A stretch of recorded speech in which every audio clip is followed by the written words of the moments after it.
Ladies and gentlemen, welcome to the Lucha Libre, more than just this year, live reactions! Guys, I gotta tell ya, I am so stoked to be here alongside my cohort in commentary, doing our very first, AAA show, because I know we do Lucha Underground reviews as a AAA affiliate, but this is our first show that we've done that's exclusively AAA, so really exciting times for the TWitWoW channel. Dude, Mil Muertes isn't wearing his mask here. I feel so wrong. Oh my God, yeah, we're gonna have to get used to, I'm sure, quite a bit tonight. We got a lot of great teams competing for the World Cup. I'm just so excited for the show. Here comes Team TNA, Lucha Underground, led, of course, by Johnny Mundo. I don't know where people get the idea that Matt Hardy is captain. That is just absurd. But looks like quite a promising team. Yeah, for sure. What I'm really enjoying is that they're not just kind of going right into the action. They're kind of using the opening minutes to introduce people to what's going on right now. And it's worth noting that Mil Muertes on this show isn't actually Mil Muertes. He's El Macias. Ah, okay.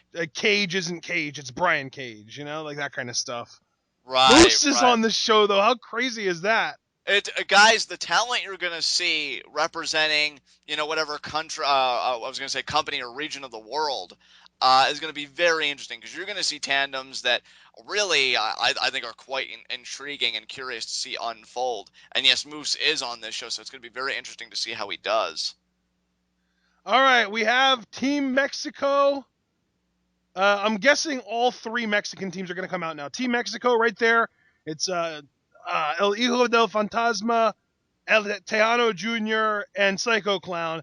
And behind them is Team Mexican Legends, consisting of Blue Demon Jr., who was originally on Lucha Underground, but we haven't seen him in months. But he's teaming up with Dr. Wagner Jr. and El Solar. And then behind them, I'm assuming, is going to be the Dream Team. Alberto El Patron, Rey Mysterio Jr., and Mystices, also known as the original Sin Cara. Going to be very interesting, this team. From, of course, an athletic standpoint, because we got Rey Mysterio, Alberto El Patron, and the original Sin Cara, but also the history between these three guys. I know Alberto El Patron does not like the original Sin Cara, but has immense respect for Rey Mysterio. Those two work together extensively in WWE. So this team, it's got a lot of intrigue in more ways than one, in my estimation. Absolutely. It's so weird, though, to see this kind of a big tournament including a bunch of Mexican stars, and not seeing the names Phoenix and Drago and Pentagon Jr. on this card.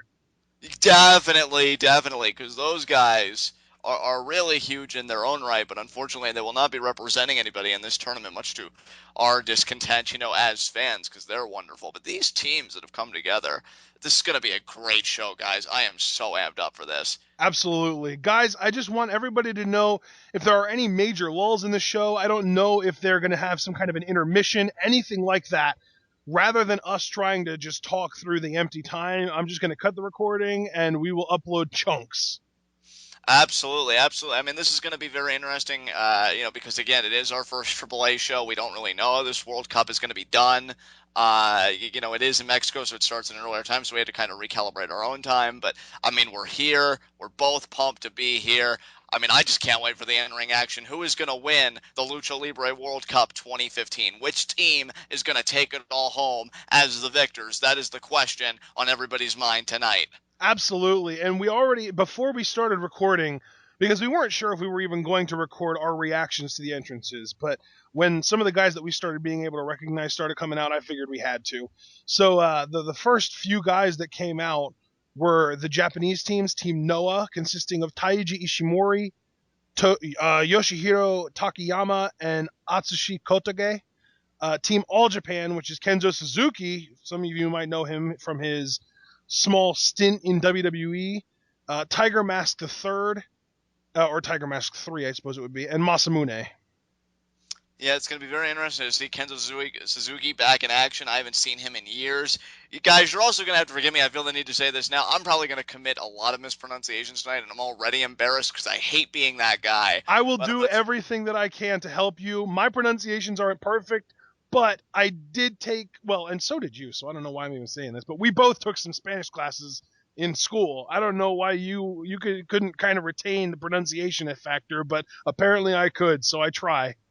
Yeah, my Spanish classes, I kid you guys not, we learned by way of puppets, and it just kind of took me out of the whole thing. Oh man. We'll see how it all goes though. So again, I just wanted to put that out there. I'm not perfect. This is not me trying to be comical. I do take this very seriously, so I don't mean to offend anybody with my horrible pronunciations and being that American. It's pretty embarrassing for me. John, So I'm going to ask you right now, if you mispronounce something, do you want me to correct you or do you want me to just let it fly? I absolutely want you to correct me. Again, I take this very seriously. I want to do this right. This is not a joke to me. This is the World Cup. Okay. So let's And do that's this right. that's how I would feel too. Like if I was with somebody that I knew could pronounce this kind of stuff, I would definitely want them correcting me. Unfortunately, we don't have any people who speak Spanish from birth or natural Spanish speakers. So you just got a couple of white boys here trying to do our best. And that's all anybody can ask for, folks. Couple of gringos.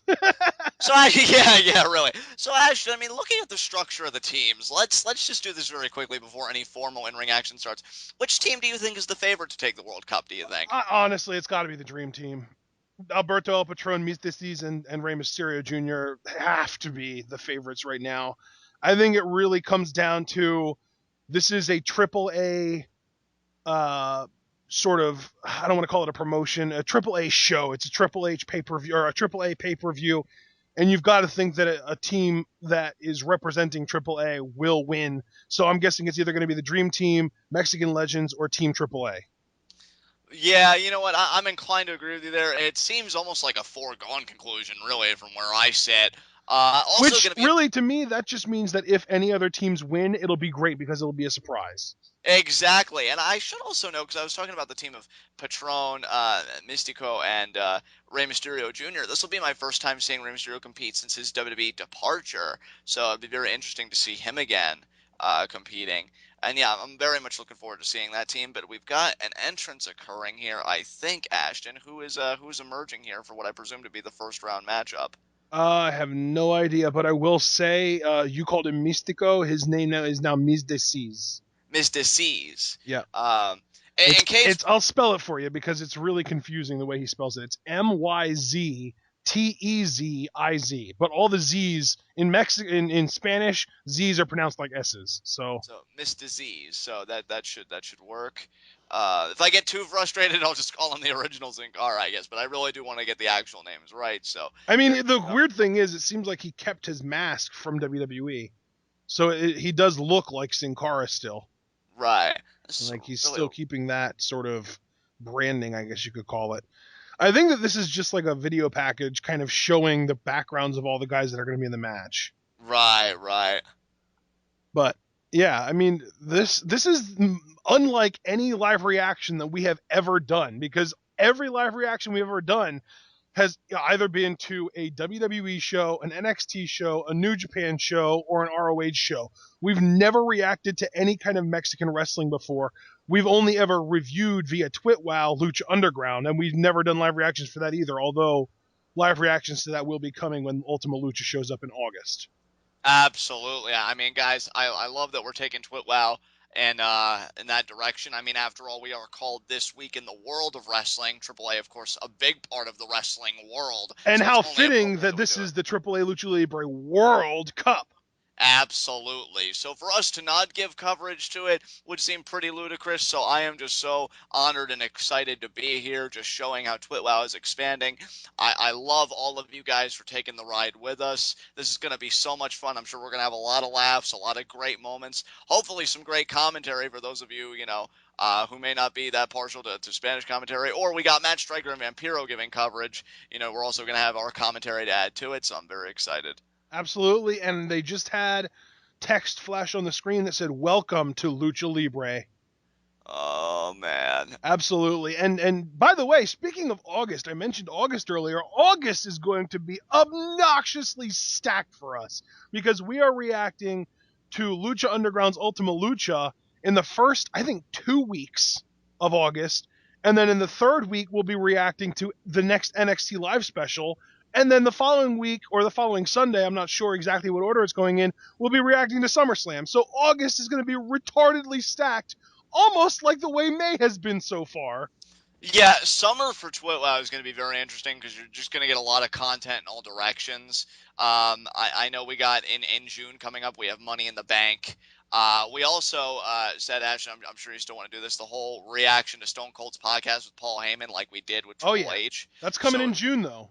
that's coming in June. So next month, even like this whole summer, I think for TwitWow is going to be very busy, very productive. And again, I'm just so honored all the people that have come to us, that have expressed really enjoyment with our content. It's been a great ride, guys, and I'm just still enjoying it. And here we got. I really feel like I love this whole atmosphere for the World Cup tournament. Now we've got Yeah. a trumpet going. They're making Uh, this seem like a huge deal, and honestly, at the end of the day, I think that's just because it is a big deal. Oh yeah, well you've got all these teams again representing like all different companies and parts of the world coming together in this one big thing. I mean, look at this now. Now we got the Mexican flag. These I guess assumedly military members unveiling the flag. I mean, this whole ceremonial atmosphere. This is what I think it's all about, and that's why I love other cultures, Ashton. I mean, you look at Lucha Libre. You look at Japanese wrestling. They take their wrestling so Yeah, seriously, they and I've really always are admired that. treating it like a sport today. Yeah, they really are, and I love that. I And mean, I've always disliked it when fans refer to it as a sport just because it's like you're trying too hard to drown yourself in your disbelief. But when the promotions treat it like a sport, in some cases, like with this and with New Japan, I think it works really well. definitely, because I think it just goes beyond being its own separate business or kind of entity, and it's just embedded in the culture overall. And I think you can especially say that with Lucha Libre and Mexico. It's just got a huge Well, and cultural. especially because if you think about it, in Mexico, the top sport is football, Yeah, known to us Americans as soccer. But I try not to be that ignorant.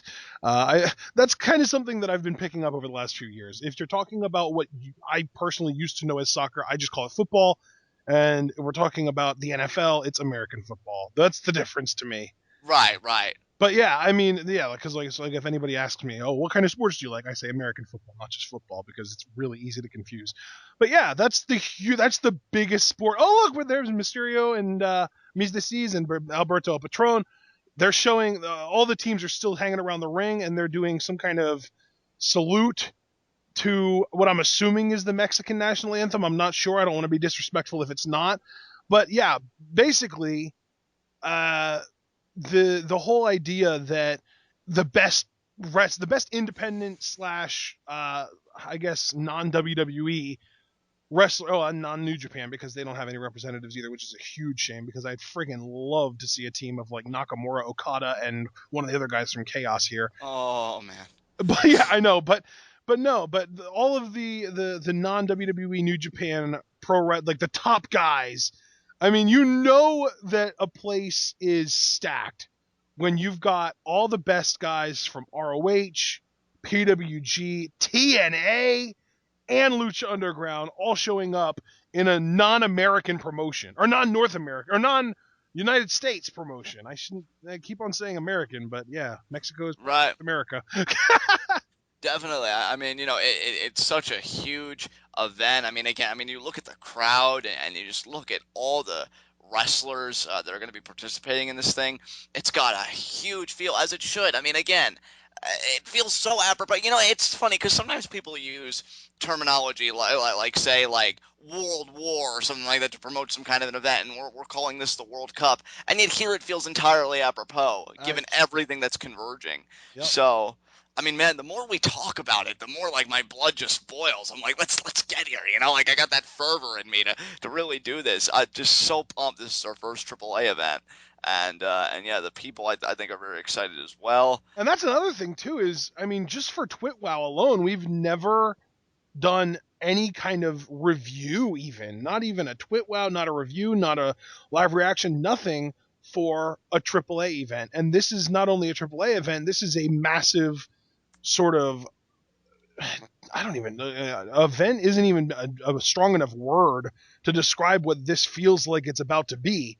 And here we are, live reacting to it, and everything's going well. I love it. Absolutely. I Man, we're going to get here. We already talked about who we think the favorites are going to be. Let's You talk know, about our first round, though. Let's see if we okay. can, because we normally, for big pay-per-views like this, we do preview and predictions videos beforehand, but we didn't really even think to do that for this. I don't know why. We probably should have. But while we're here, while they haven't actually started any matches yet, let's talk about some preview and predictions. The first match is the Dream Team versus Team Noah. I think it's safe to say Dream Team's going over there. Definitely. Yeah, I have no doubt about that. Team AAA is going against Team ROH/Lucha Underground. And just to be clear, that is Hijo del Fantasma, Tejano Jr., and Psycho Clown. So, as we know them from Lucha Underground, it's King Cuerno, Tejano, and then Psycho Clown, who we aren't very familiar with, taking on the team of, is it ROH and Lucha Underground? Yeah. So that would be Moose, ACH, and Brian Cage. Now, it's worth noting that Brian Cage teamed up with King Cuerno and Tejano in the Trios tournament in Lucha Underground. So they're going to be on opposite teams now, with Brian Cage teaming up with Moose and ACH. That might be the most athletic team in this entire tournament. Yeah, it really might be. I mean, that team seems stacked when you got the power of Moose, the quickness of ACH, and then Brian Cage is just like those two guys really put together. I mean, he's a freak all Dude, by Moose himself. is like a black Brian Cage because he's Yeah. gigantic, but he can move, man. He can do ridiculous athletic tricks. Like he can do, I don't know if you remember this, but he can do a drop kick that hits the guy's head while they're on the top rope. That's right. That's right. Yeah, I gotta go with that team there. That's going to be a really good match, though. That's definitely the match that I'm looking most forward to in the first round. But then we also have Team All Japan facing off with the Mexican Legends team. I'm not sure who's going to win there, but if I had to guess, it would probably be the Mexican Legends team. And then the last match listed for the quarterfinals is Team Rest of the World, which is Angelico, El Mesias, aka, as I said before, Mil Muertes, although he's not wearing his mask, so we can't call him Mil Muertes, and Drew Galloway taking on the team TNA and Lucha Underground, which is Matt Hardy, Mr. Anderson, and Johnny Mundo. So that is also going to be an awesome match, and we know that because we know most of the guys in that match. I think the other two matches are going to be great too, but we aren't familiar with most of the people in the other two matches. Absolutely. I mean, you know where my heart's gonna be. It's gonna be with Team Lucha Underground TNA. But it's gonna be really tough to see who's gonna win that one. I think I'm just gonna go with where my heart is. My personal favorites as kind of my formal prediction. But really, it's anybody's matchup in that case. I have done a little bit of research though, and from what I understand, there is a huge pay-per-view coming up for AAA that they need to do well as far as ticket buys, because the last one was a complete bust because I think it ended up getting like postponed or something like that because of weather. But the main event of the next one is Alberto El Patron versus Brian Cage. So Ooh. we might get some interaction between those two guys, and for what it's worth, they are in the same bracket. So if they both win their respective matches, they will face off in the semifinals. Yeah, well, I mean, Alberto El Patron is part of that dream team, Yeah. who I right now would pencil him in to take it all. But I mean, here's the thing, though. I mean, Alberto El Patron is the AAA champion right now, so Well, and that's another thing too, is what I was about to say. We pencil him in, but at the end of the day, there's always a chance that Brian Cage himself could cost them a match. that's very true. Yeah, that's very true. Just to kind of get in the head of Patron, Yeah. because we know again it's all about that AAA World Championship, and since Alberto El Patron has that already, I mean, imagine the kind of heat Cage would get, winning the World Cup or costing Patron the cup, one or the other. It's going to be very interesting how all these different angles kind of play out. Yeah, absolutely. I am so hyped for this freaking show, and I'm guessing it's about to start. It's got to start soon. The matches themselves have got to start soon. But yeah, that's another thing. There are judges. I don't know if you are familiar with this, but there are actually judges. They're going to be giving rewards and points to certain people. There's going to be like a best suicide dive in each match and that kind of stuff. So that's also going to be freaking awesome. Well, let's talk about that a little bit. What do you think about a judging system in an event like this? I mean, do you think that's innovative? Do you think that's a bit Oh, excessive? innovative, absolutely. Excessive, I don't know. I think it really depends because right now, as of right now, this entire show is only 8 matches. Right.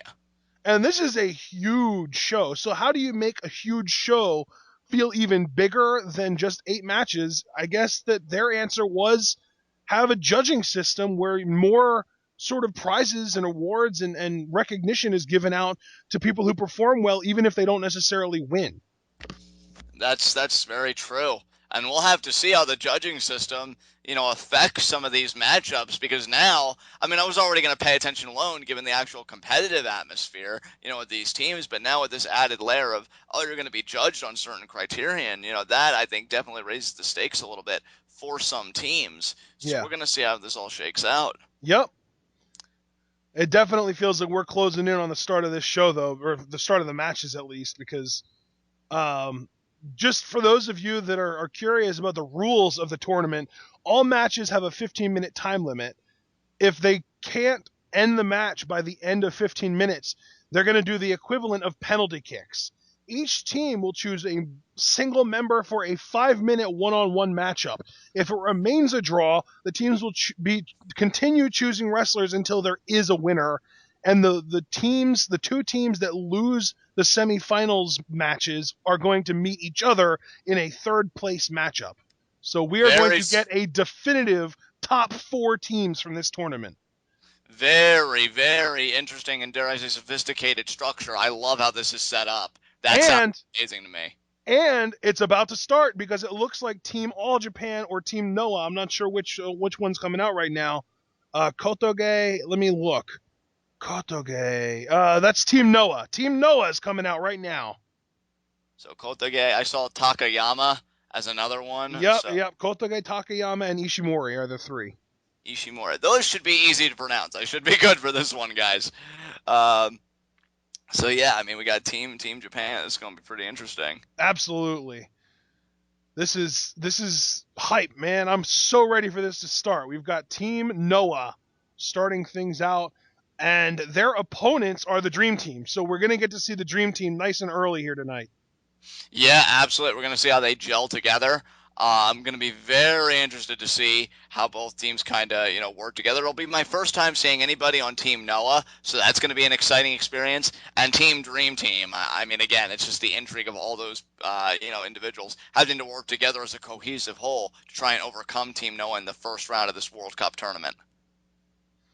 Let me just say, if you are a betting man and you put money on anyone other than the Dream Team in this match, I think that you're either foolish or counting on a Brian Cage interference. Yeah, I definitely have to echo my cohort and commentary sentiments there. I feel like if you don't have Dream Team as a lock for this thing, either you love taking chances or you know something that we don't. In which case, I'd be very curious to see how that plays out. But yeah, I mean, at the same time, it's weird, right? Because it's a AAA event. And you'd think that one of the Mexico teams, would take this thing, but I think they count on a lot of wrestling fans, like I've been known to do time and time again, to overthink it and be, well, maybe it's too obvious that a Mexican team would take it all in this tournament. So we'll have to see. I mean, some team could surprise us. I mean, Team TNA/Lucha Underground could come out of nowhere and win the whole thing, which I think would be great for both promotions. But we'll see. I think that the curious thing going on right now is that we kind of have to think what are the 4 most expendable teams in this tournament? Because the 4 teams that lose in these quarterfinals aren't having other matches. Right. While the other 4 teams are guaranteed to have at least, well, actually, they're guaranteed. There's no at least about it. They're both guaranteed to have 2 more matches. Right. Exactly. Because whether you win or lose in the semifinals, you're getting another match. That's right. That's right. Because again, you said top 4 teams in this thing, so it's going to be very interesting to see which teams will be getting those guaranteed second third matchups. And here come the Dream Team: Rey Absolutely. Mysterio Jr., Alberto El Patron, and Mystices. It's So we'll see. horrifying that these guys are all on the same team together. 3 absolute legends at this point in Mexico. I mean, the reason that Mystices got signed to WWE in the first place is because of how immensely popular he was in Mexico. He had a freaking cartoon and a comic book named or made based on him. Alberto El Patron has I don't know if he was a legend necessarily before WWE, but since he left WWE, he is absolutely a legend. And Rey Mysterio just goes without saying, really.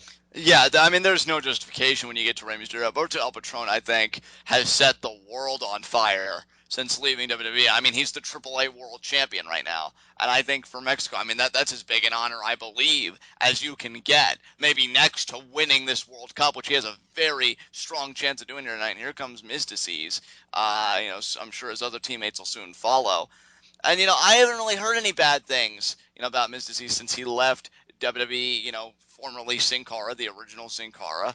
Apparently, he's been doing very well for himself. So I'm not even going to make any jokes or be that kind of smart aleck. Again, I take all the competitors in this thing very I'm seriously. going to tell you right now, dude, I am so looking forward to a match that he is in that isn't botch laden, because he was one of those guys when he first showed up in WWE, he was incredible. He was doing all these ridiculous, like, he was Kalisto before Kalisto was a thing. And I would even argue that if you can in your mind mentally block out the botch proneness that he exhibited in WWE, he was better than Kalisto is now, Yeah, absolutely. because he was more kind of jaw dropping, breathtaking. Like, he did things that made you go, "Oh my God, how is that even possible?" Whereas with Kalisto, it's more along the lines of, "Oh yeah, this is Lucha Libre, baby, and this is what it feels like, and it's just great."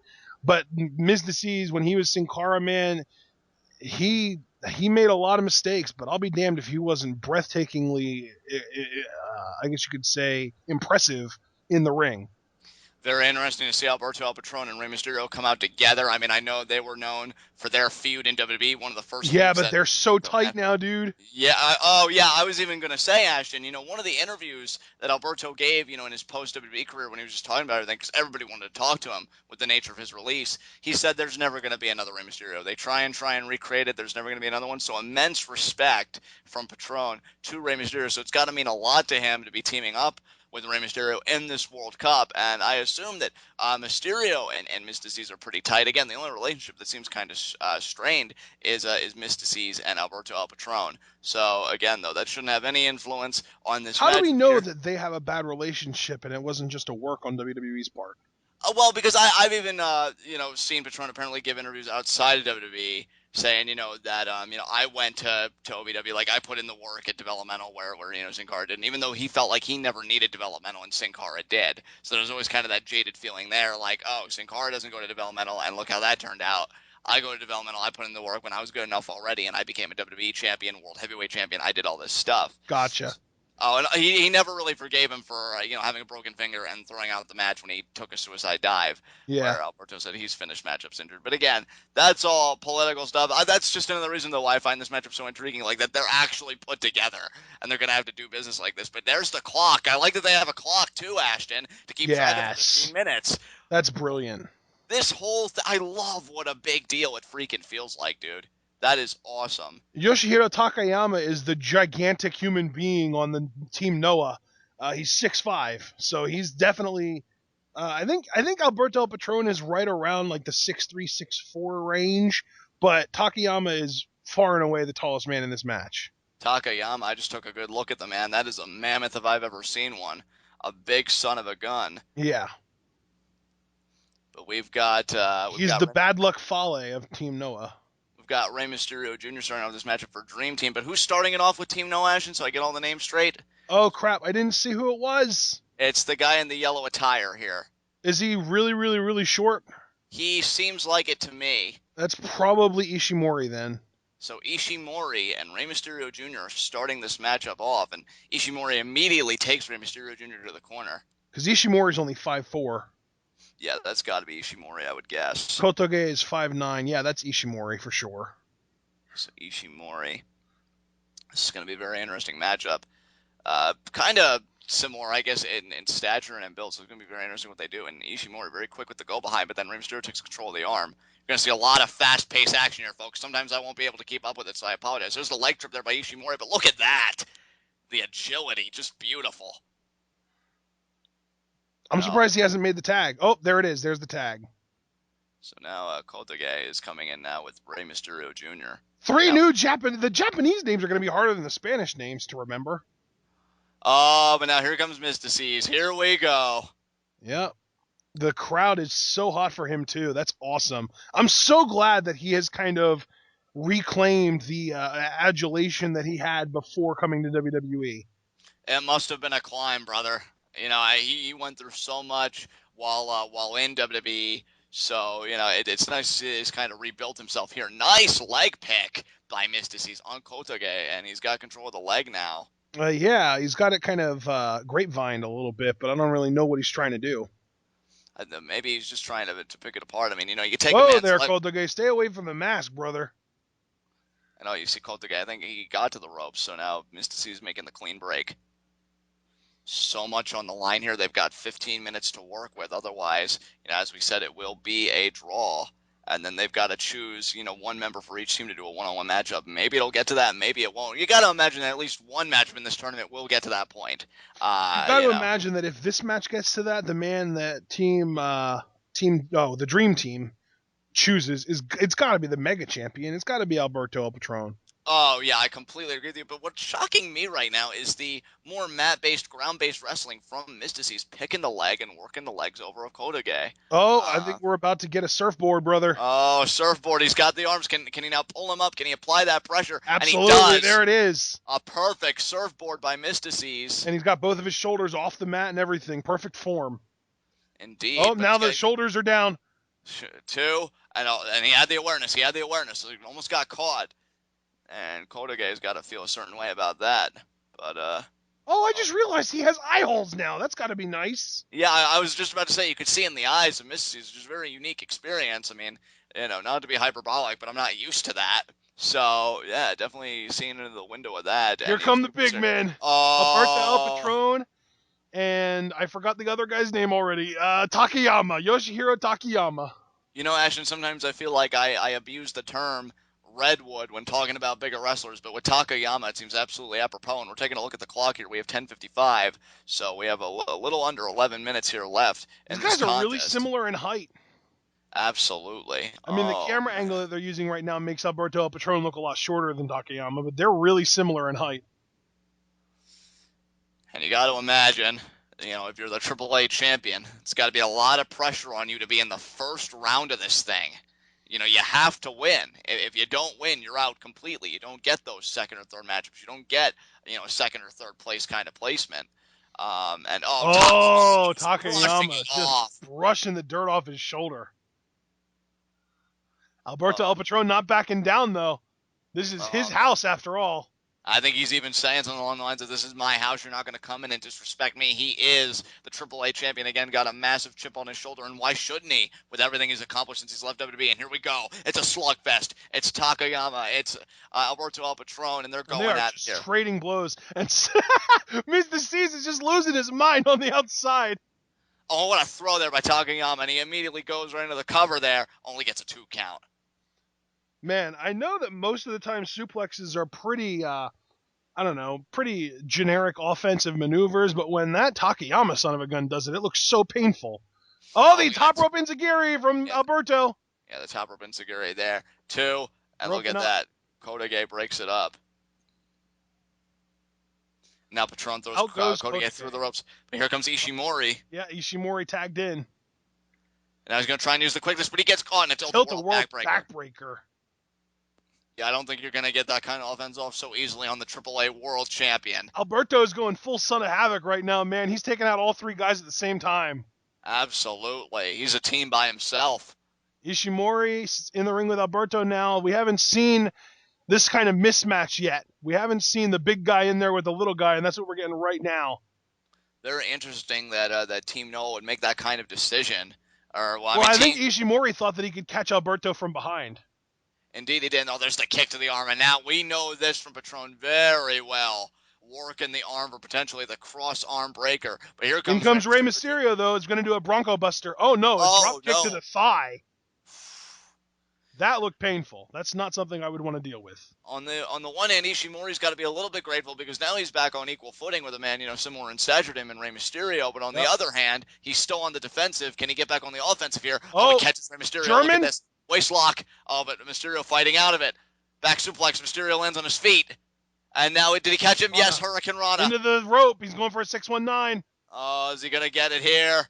619. No, But look at Takayama. Takayama. Holy crap. And then right into the ring post. That was rough.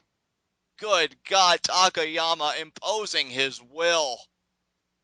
Oh, God. And throws him into the ring post again head first. Right in the face. He's trying to get through Kotage, but Kotage is just playing bodyguard right now. That was brilliant maneuvering. And by in Team comes Noah. Takayama. The tag was made. Oh, God. Another thing that I think always gets a little abused at times is, that whole David versus Goliath parallel. But, man, are we seeing it here. My goodness. Team Noah have been playing this game now. That whole turnaround was done to perfection. The second smallest man in this match going against the biggest man in this match. Oh, absolutely. Good God. And there's the foot on the throat. This is the biggest mismatch in this match.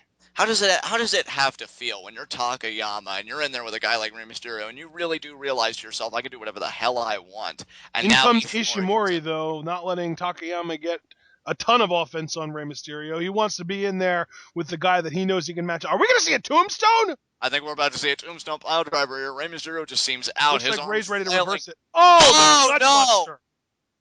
That was like a modified lung blower. And then Kotage with the seated running knee strike, and then Ishimori with the unique pinning combination, that kind of jackknife-looking maneuver, but Rey kicks out. Man, that was an impressive kick out. I was actually kind of worried at that one. Absolutely. Team Noah again. And that's the dangerous thing, I think. Well, really in tag team wrestling in general, Ashton, but especially in six-man when you got to worry about that one additional man. When they get in a rhythm and they can cut you off and really just utilize all three members a certain way. Like Takayama, he does short spurts of offense, but they're impactful and they're meaningful. And then Kotage and Ishimori can come in and really pick up the scraps. I do want to say something, though. What's that? I wish they had the clock on the screen at all times. I do too, because it would be nice to keep track of like how much time exactly we're dealing with, and just keeping that in mind. And oh, look at that! But Ishimori with the dirty tactics, but effective. Absolutely. Hey, you know me, not to come off as like a heel commentator or anything, but I think you do whatever it has to take to win, and you utilize strategy as best you can, and that was brilliant by Team Noah. You can't take anything away from those guys.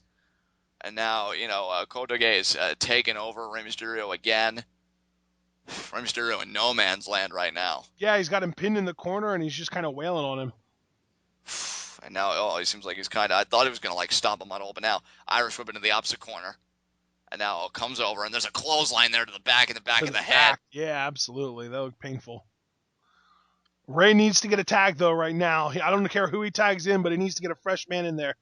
And it's not just, and here's the unique element, though, right, Ashton? Because it's not just a matter of, Rey for his own welfare, needs to get the tag. You've got to think about the clock. Exactly. And, if you're the team on the defensive, you think, well, I want to win this thing. I don't want it to go to a draw. And we have got 4:58. We just hit 5 minutes. Yeah, we just hit the 5-minute mark remaining. Oh, right. Rey with the DDT. Reversed into a DDT.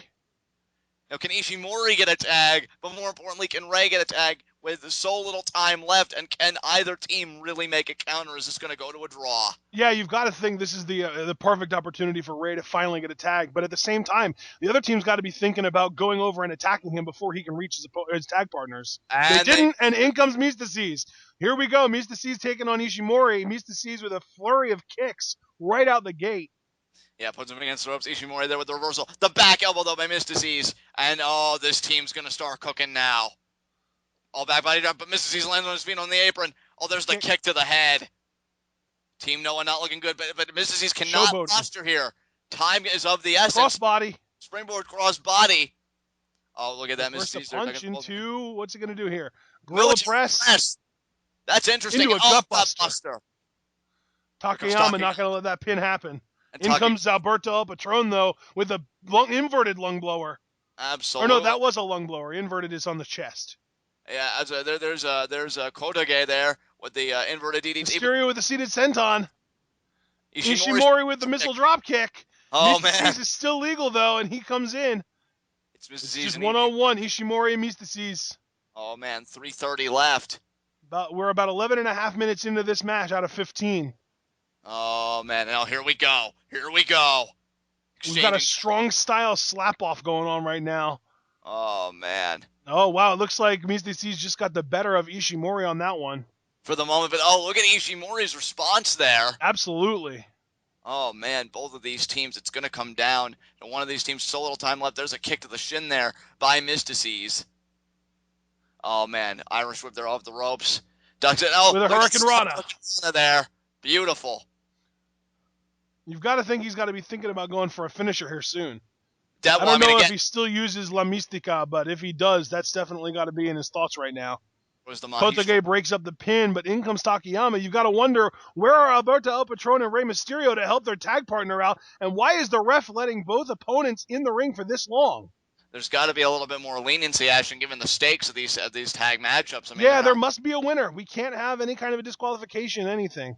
Oh, look at this, kind of an unprettier position there for Kota again. Oh, the four bips on the back. That looks really painful. Ishimori, look at this defense. Oh, but Patron's still able to break it up. El Patron breaks it up. That was so clutch. That was so close. Takayama taking El Patron, though. We've got Takayama and Kotage with Patron and Mysterio, but both of them get kicks on their Japanese counterparts and then clotheslines over the top rope. So now we've got a 3-on-1 in favor of the Dream Team. No, we don't, because it looks like Mysterio and Patron are both going towards the outside guys. Absolutely. So once again, Ishimori is alone with Mystices, and yeah. that's got to be ill-advised because Mystices right now is on the defensive, but now Ishimori's fitting him off the ropes. It's kind of ill-advised, and that's why. All right, Ron, right into the armbar, right into that armbar submission. Can Ishimori last until the clock runs out, or is he going to tap it? He taps. He taps. That's La Mistica, my friend. That is La Mistica. La Mistica gets the win for the Dream Team. Man, oh man. You gotta love that. I wonder what the final time was. It looked like there was under 2 minutes left. Oh man, Ishimori just could not hang on. I mean, when you're in any kind of submission hold, every second must feel like an eternity, but that armbar especially has to be excruciating. And this team will advance in the World Cup. It's awesome to see him using La Mistica again. I absolutely love that as a finisher. Absolutely, completely agree, because I think it's the perfect hybrid of high flying and just technical maneuvering. Submission. Submission maneuvering, and it just comes together perfectly here for the win, for the Dream Team. They advance thus far. Via submission due to the Fujiwara armbar straight out of La Mistica. Oh, man, here we see... ACH and Moose, baby! Oh, man, look at that pairing. I mean, ACH again, the quickness. I mean, not to say that Moose is a sloth by any means. I mean, he's got the power and the speed. Talking to Psycho Clown, they're cutting a promo right now on Team AAA, which is Hijo del Fantasma, Tejano Jr., and Psycho Clown. Yeah, you gotta imagine those guys are kind of the favorite as well in their matchup. But I mean, Moose is yet to be pinned, and here's Team AAA though. Oh man, look at Psycho Clown, Psycho indeed. Yeah, he's his mask is kind of crazy. Yeah, wouldn't want to see that in my nightmares.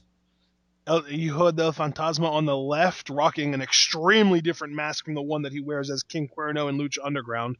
Definitely. I can't even... It's so weird with that look, you know, because we're so used to doing Lucha Underground reviews and recognizing them in that way.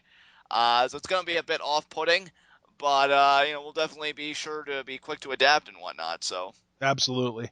I'm guessing that matchup is upcoming, given the promo, so... That match is going to be amazing.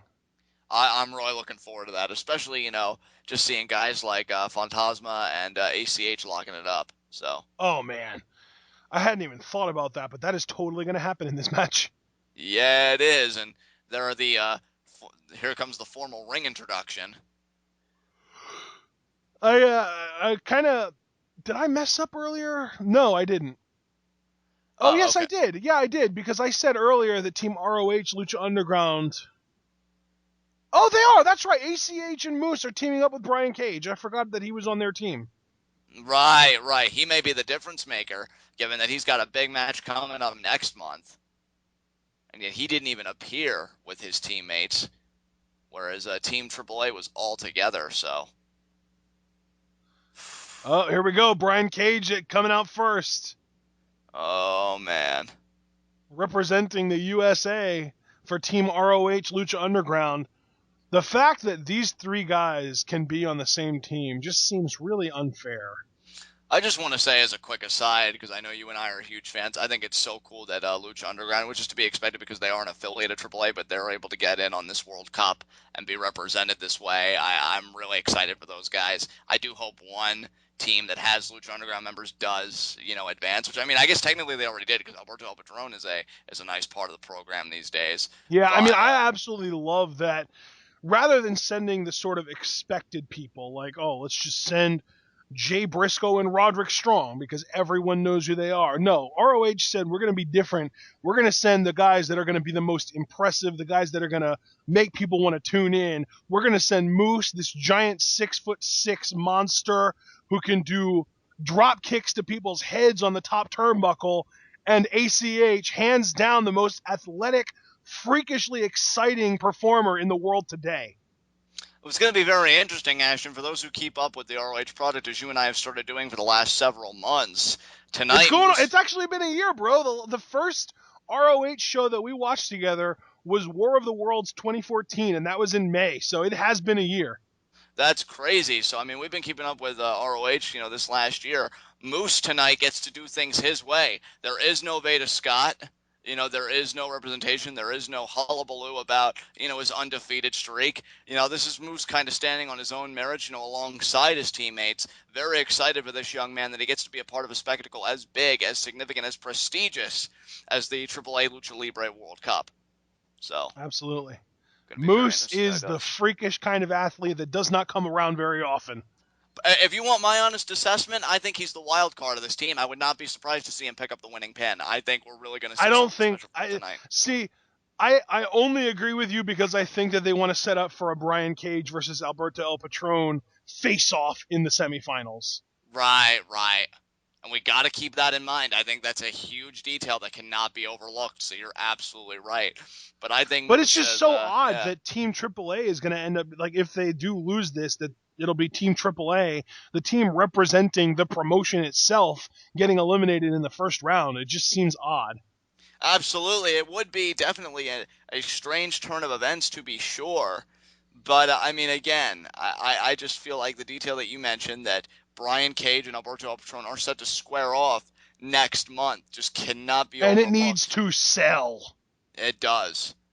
High stakes for AAA. Hijo de Fantasma, King Cuerno. Psycho Clown is the only person in this entire match that John and I are not exceptionally familiar with. But there's the intrigue, though, because that's another reason why I was looking forward to covering this World Cup with Ashton, because I knew I was going to see for the first time, as was Ashton, athletes we've never seen compete, even though it was going to be in a six-man tag kind of structure. So seeing Psycho Clown for the first time, it's like Christmas. You get to unwrap a present, you don't know what's on the other side, but you're just looking forward to whatever it is. So seeing Psycho Clown compete, I'm game. Absolutely. I figured it was worth noting, though, because some people listening to this might assume that we are just straight up AAA fans, but we are very recently starting to expand our wrestling world into AAA and New Japan and that kind of stuff. And while we absolutely do love Lucha Underground, believe it or not, I shouldn't say believe it or not, because at the end of the day, Lucha Underground has only been around since the very end of October of this past year. So it's only been around for 6 months, maybe 7 at this point. So it's not like we've been overly exposed to the AAA product. Yeah, absolutely. Which is, I'm just thrilled that we're here, and here comes Team Triple A, Fantasma, Tejano, and Psycho Clown. It's going to be very interesting how this team works together.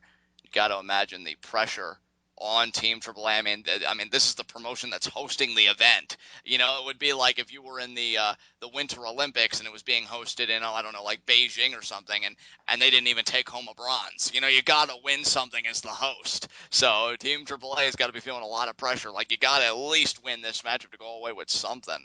It would be very weird to see them lose this first round matchup. Oh, I don't know if you have commentary actually on John, but Matt Stryker just said Hijo de Fantasma is the first ever AAA cruiserweight champion. Big momentous honor being, So the that is inaugural the champion title of that anything. he's carrying around right now. Very interesting. Hijo del Fantasma, making any kind of history. That's awesome. And inaugural And that anything, I think, is a big deal. championship, the World Cruiserweight Championship in AAA, has, from what I understand, it's not been around for all that long. Right, right. It's only been So, around since 2009. oh, wow, okay. It's a very recent and very new title. And it's been held by, I'm going to just go down the list here real quick, Alex Kozlov, who is currently in a pro wrestling, I guess, mini retirement. He might come back, but he's definitely staying away for a period of time. He said indefinitely, if I remember correctly. So a sabbatical, yeah. Yeah, sabbatical. Extreme Tiger, Jack Evans, Juventud Guerrera, Daga, and currently Hijo del Fantasma. So he's only the 8th reign, and he's only the 6th person to hold this title. Very, very interesting. Definitely to be a part of a lineage that's still that young, that's still kind of growing into itself. Big ups to Fantasma there. And let's see who's going to start this off. It seems like Tejano's going to start it off for Team AAA, but who is going to represent Team ROH? ACH. ACH. Oh man, this is going to be a very unique matchup here. Absolutely. ACH, he's the only one of the three that's actually in the ring, even though he's on the ropes.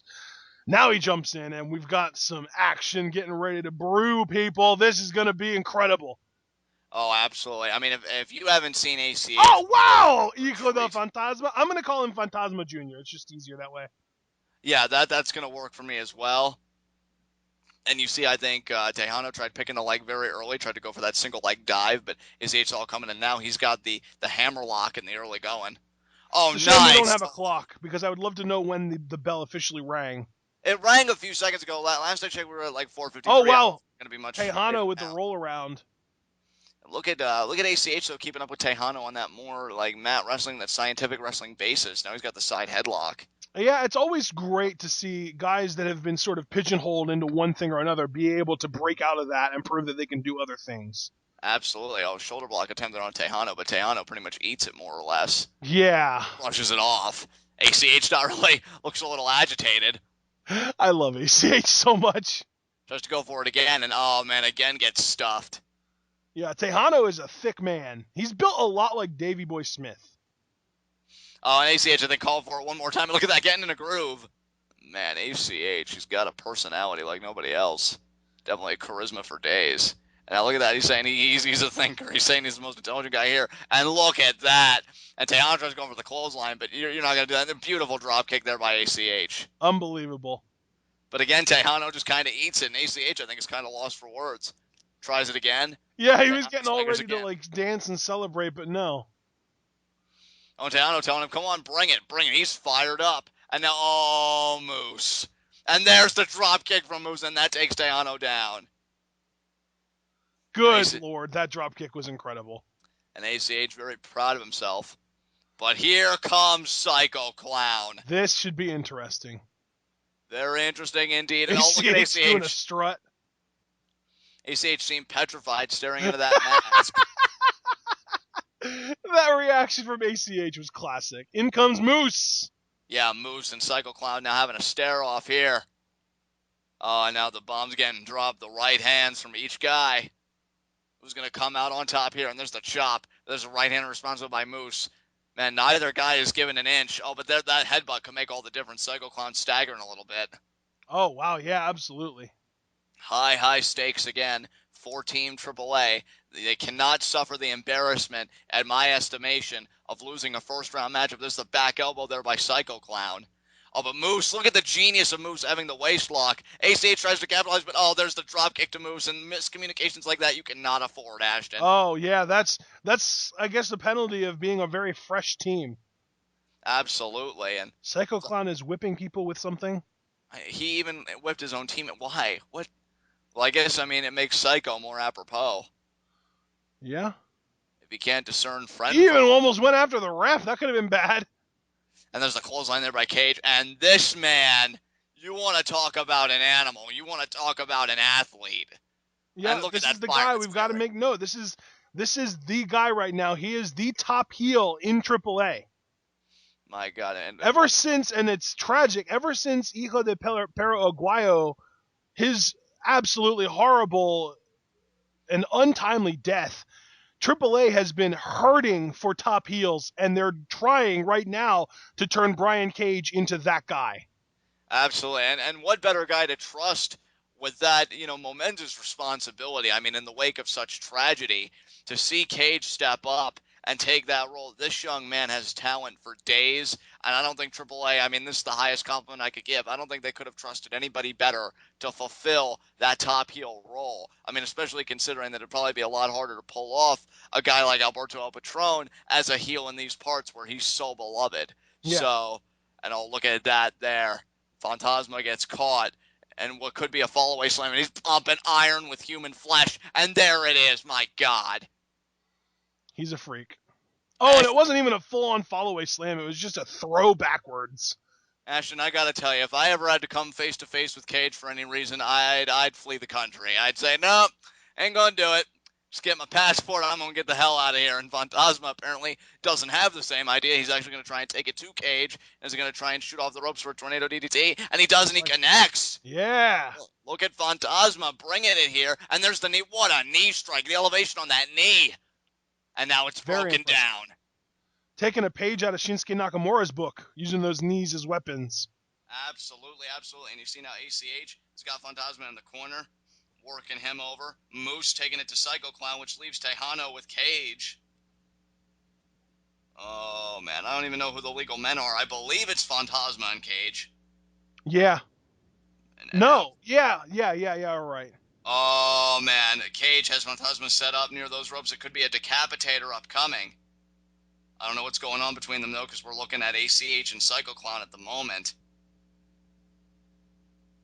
And, I got to give Cage credit. It's good to see that Team ROH is pretty much, on the same page, despite the fact that Cage is, kind of working heel. He's not going into business for himself. He's not like, yeah, you guys take care of it. This team has really been looking out for one another, and I think that's been the difference. Yeah, they're taking full advantage of the fact that the ref is not going to disqualify anyone. Exactly. Oh, man, now all three guys now ganging up on Tejano. That is not good. It's good for them. Oh, absolutely. And now they're both looking at Tejano. Oh, and look at that, ducks the clothesline there for Moose. Now Moose gets taken out, and well, that's how you isolate a big man, let me tell you. Yeah, that would be painful. That's not a good way to spend a Sunday afternoon. And now it's 3-on-2. Oh, man. And now, again with that blue thing, whatever it is. Oh, man, now Cage is wrapped up in the ropes. Now Tejano's going to send Phantasma, and there's the drop kick there to Cage. And Team AAA looking pretty good now, finally, turning the tide. That was impressive. Where's ACH? That's my question. ACH on the top rope, going to try and take out all three guys, and he gets caught. Of course he got caught. He's one little guy going against three bigger guys. Oh, man, and then he acted like he was praying. That was great. And now the three bigger guys imposing their will, stomping a muddle on ACH here, all three of them. Oh, now I think it's Psycho Clown wanting to take his personal spot. Now he's got him in like a powerbomb, potentially pile driver position. Sit out, powerbomb there from Psycho Clown. Headbutts there from both Tejano and Phantasma. Oh, now they've got the I think this might be it. I think ACH might be eating the pin here. Oh, man, we got like a Dudley-esque headbutt, and yeah, we do. Oh, man, an ACH. I mean, his tongue's already out, man. Oh, man, there's the cover there. And look at Moose, though. How clutch is Moose? Almost as clutch as Alberto El Patron was earlier. That really should have been all on ACH, and Moose keeps the match alive for Team ROH. And look at him imposing his will now on Team AAA. Just tossed Tejano out of the ring, and now he's alone with Psycho Clown. Kick to the gut for Psycho Clown, and then the Irish whip. What's he going to do here? Get tossed out over the ropes, but he did land on his feet. That's worth noting. Getting back up on the apron, and no, he just got drop kicked into Tejano. Oh, and now ACH with the Psycho Clown. And again ACH. That's the second time. And there's the bag cracker there. Poor ACH, man. He can't catch a break tonight. Covers him there, and ACH actually made the kick out. I thought ACH could have gotten a hand on the rope or something, but he actually does the kick out. He was very close to the ropes there. Yeah. There you see Moose and Tejano. This whole thing's broken down. I don't even know who's up, who's down, who's any which way. Psycho Clown going to try and stay now on ACH. ACH throws him over the ropes, but Psycho Clown lands on the apron. There's a chop to the chest. ACH has got to get a game plan together here. I see Moose up, and Moose takes both Tejano and Moose out. I mean, I don't know how advised it was that you take out your own partner in the damage. Psycho Clown did that, not Moose. Exactly, and yeah, and Psycho Clown. Hijo del Fantasma on the apron with ACH in the ring. But ACH gets the better of it there with the kick to the head, that Enziguri. And now ACH, a dive taking out. He's going to do a fly. Yeah, over the top rope. There it is. Beautiful. Oh, but Cage now alone with Fantasma. And, I think try for a clothesline, but eats another Enziguri there from Fantasma. Oh, man, this whole thing has gotten pretty chaotic. Now Fantasma over the rope. We're going to see a suicide dive here.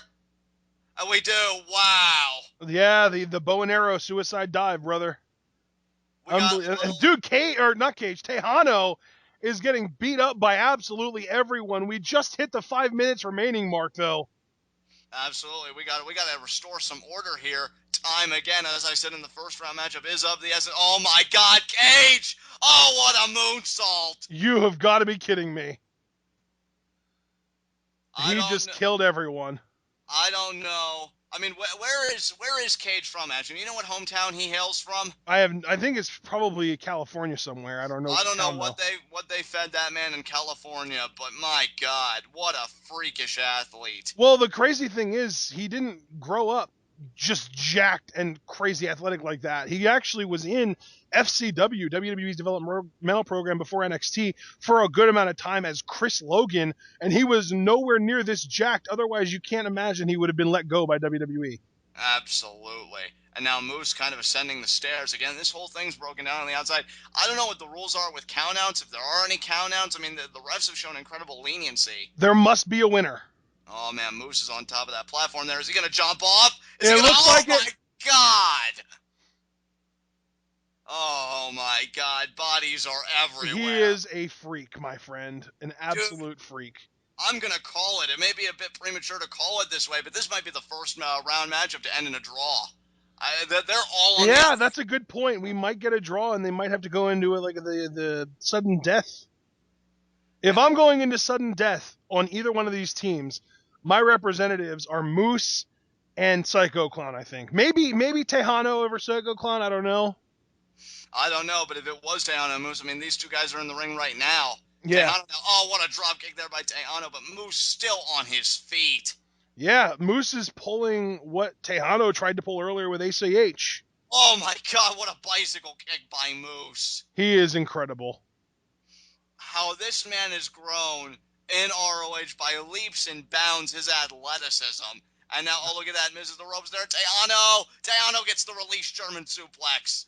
I almost feel bad for Uha Nation because the WWE is racist enough that they're only willing to have one top black star at a time. And if they catch on to Moose, Uha Nation is going to look a little on the obsolete side. That's pretty disappointing. And it's because of size, so I guess it makes sense that I said that word. Oh, Steve ROH going to go on double kick out. Wow. On one side, Team ROH. On the other side, Team AAA had pinfall attempts. Look at ACH. I love how much he friggin' gets into dancing. ACH and Hijo del Fantasma are about to face off. Here we go. This face-off happening yet again. Fantasma again, the Cruiserweight champion. ACH, one of the most exciting prospects in ROH. Oh, man, they are just going tooth and nail here with the blows. Who is going to back down? Who is going to concede to the other man? I am legitimately shocked at how good Hijo del Fantasma is in the babyface role. Absolutely. And now, ACH I think was going to go for something, but Fantasma tried the boot. ACH caught it, ducks the clothesline off the ropes, and now both guys get taken down, double clothesline there. And I would love to get a time check here, Ashton. Yeah, no kidding. I mean, it's got to be closing in on the 2-minute mark, if not one. Absolutely. I mean, yet so much time I think has passed since we were at the 5-minute mark. This matchup, we got to have a decision sooner. We will go to a draw. Psycho Clown looks like getting ready to do something impactful, knocks ACH over the top rope, and goes out with him. Oh, Cage. Hijo del Fantasma and Cage in the ring. It looks like Cage wants Weapon X. I doubt Psycho Clown will let him get it, but you never know. No, he's not even going for Weapon X. Cage just caught Fantasma there and a Death Valley Driver. Oh, wow, F5. Psycho Clown on the top rope. And I thought Cage might have potentially rolled through, but Psycho Clown's momentum was enough to take Cage down. There's the drop kick, but he's staggering. Forearm. Psycho Clown trying to build something here. Cage fights back. Oh, and he's got that strap. It must be no DQ because he's used that strap multiple times now in this matchup. Now, oh man, Phantasma there with ACH. They're fighting it out. Oh, flip pile driver there by Psycho Clown. 1, 2, and Cage kicks out. Wow. I can't believe Cage kicked out of that. Wow, that is impressive. I think what's most impressive is that Cage can sell a flip pile driver, for God's sakes. Now Tejano's in there with Cage. We got... Actually, we may go to a draw here. We've got 10 seconds left. Yep. Oh, man. Oh, one move from Cage is enough to end it, though. Oh, look at that. Oh, didn't catch the kick from Tejano. Oh, there's the lariat. 1, 2, 3. Wait, did we... Wait. Did Tejano kick out or not? I think Tejano may have gotten the shoulder up, in which case time would have had to have run out. Oh, there's the... Oh, no. Cage is still going for it. Oh, there's the sit-out powerbomb. 2, 3. But is that officially over, or did time run out? I'm so confused. I think the ref botched the original ending. I think so. I mean, that was very perplexing. I would have bet the house that this was going to be the first matchup that we had a draw in. There were seconds left. Hang on a sec. The ref is saying it's a tie, it's a draw. We've got to go to an overtime. Now the ref is raising... Come on, ref! Straighten your shit out! Yeah, we need to know what the official decision is. I mean, Team ROH ACH is on top of the world. I'm thinking Team ROH gets the official win here. That's a very controversial win in my estimation. It looked like a draw from where I was sitting. There were seconds left. No, it looked like a 3 count from where I was sitting, but the ref didn't hit the 3. I thought Tejano just barely got his arm up, and that's what the referee was checking, but I guess Cage did get the win off the lariat. Let's take a look at the replay here. Well, I guess we're just taking a look at some highlights first. There was a Team AAA working together for that assisted drop kick to Cage. Beautifully done. That was impressive in any language. Absolutely. There's ACH there with the cross body, but he got caught. He tried taking out all 3 members of Team AAA. There's Psycho Clown there with the headbutt. And I gotta tell you... Matt Striker and Vampiro are saying right now that it was a tie and that Team ROH Lucha Underground needs to come back because they need to have a 5-minute sudden death. Oh, interesting. So we are going to a tie. Yeah, very controversial ending there. I was getting ready to praise Cage for how clutch he was getting the win with mere seconds left. But apparently, Team ROH cannot claim victory just yet. And look at this high flying from ACH. He's incredible, man. And so's that slow motion, if I might add. Yeah, I've never seen that ACH jump over the top ropes in slow-mo. I've never seen Hijo del Fantasma's bow and arrow suicide dive in slow motion either, and that's pretty freaking incredible. Yeah, absolutely. I'd say so myself. Cage's moonsault. Good God, this body count in this match. Oh my God. I mean, guys were flying everywhere. They gave it their all. And if it is now a draw tie, if that's the official decision, I mean... Moose doing a friggin' crossbody? That was retarded. Yeah. But since we're going to another decision here... we have a sudden death. They're making it official. First 5 minutes. I'm guessing it's going to be Cage and Tejano. If you're Team ROH, I mean, you'd have to pick Cage to represent you. I mean, he was so clutch in those final few moments with the spinning lariat, the discus lariat, and then I thought it was going to be a triple power bomb, but it was a double with the second one being a sit-out variation. I just have to imagine you pick Cage. Cage is in. Cage is in, but who's going to represent Team AAA? You've got to think it's got to be Tejano. You would think, and yeah, Tejano just got hugged there by Phantasma. So yeah, I think Tejano is going to represent Team AAA. Yep. So remember, guys, this will go on for 5 minutes, and then if this 2 representations, if Cage and Tejano by themselves cannot decide a winner, then each team will continue choosing wrestlers. So we may get all different matchups here, but we'll see. This might be a really short sudden death match. Absolutely. I mean, you have to imagine it was Tejano and Cage in there for the final decision the first time. Oh, there's the Death Valley Driver kind of neckbreaker there by Tejano, but Cage ate it. Oh my God, Off Cage a ate it. power bomb into Snap another power power bomb. bomb. I think this might be it. Oh, buckle bomb. Oh, Is he buckle setting up bomb there. the lariat? That's got to Oh, be it. that it's Shut over. it down. It's over. 2, There it 3 is. count. And now definitively Team ROH, and then no point even putting the clock up. No point putting the clock up. Cage murdered Tejano here. Yeah. I Wow. mean, you could tell he was pissed about the non-ending in the first place. Cage obviously didn't even want to come back, but you know what? He did business, and my God, how he did business. You know what? I know we said Dream Team's got to be one of the favorites, but you look at Team ROH, particularly Cage, what a standout this young man is. Holy crap. Yeah, I'm just glad that we get to see these guys wrestle again, especially because they're going to be going against the Dream Team, and that's 6 different guys, all of whom we know and are familiar with. I mean, I said earlier, Ashton, that it would be humiliating for Team AAA, when the whole World Cup is being housed in AAA to not even advance. But I think the only thing worse is to go to sudden death and to lose that easily. What kind of a man is Cage? And we already know the response. He's not a man. He's Again, a though, we machine. do need to establish that that was a botched finish. Yeah. That last 3, when he hit the big lariat, that was a 3 count, but the ref for whatever reason rolled through it and made it like a 2 3/4 count. Oh man, regardless, I mean that was an excellent matchup, and Cage just continues to impress the hell out of me. This lariat, it was all over here.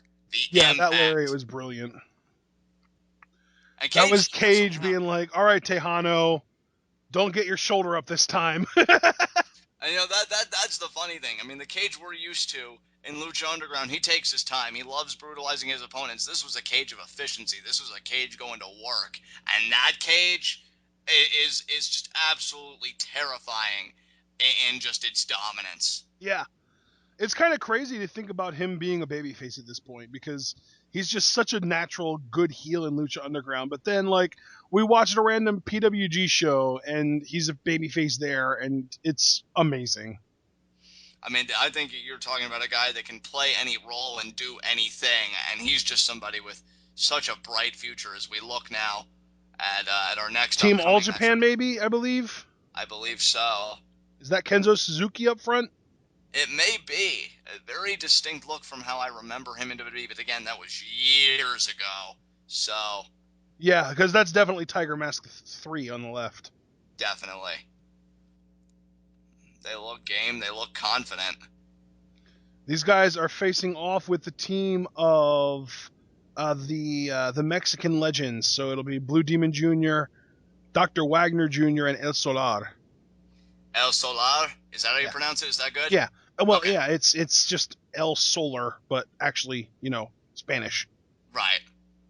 Again, just want to be completely respectful. I take this very seriously. And I'm assuming that's him because El Solar would be something like the sun.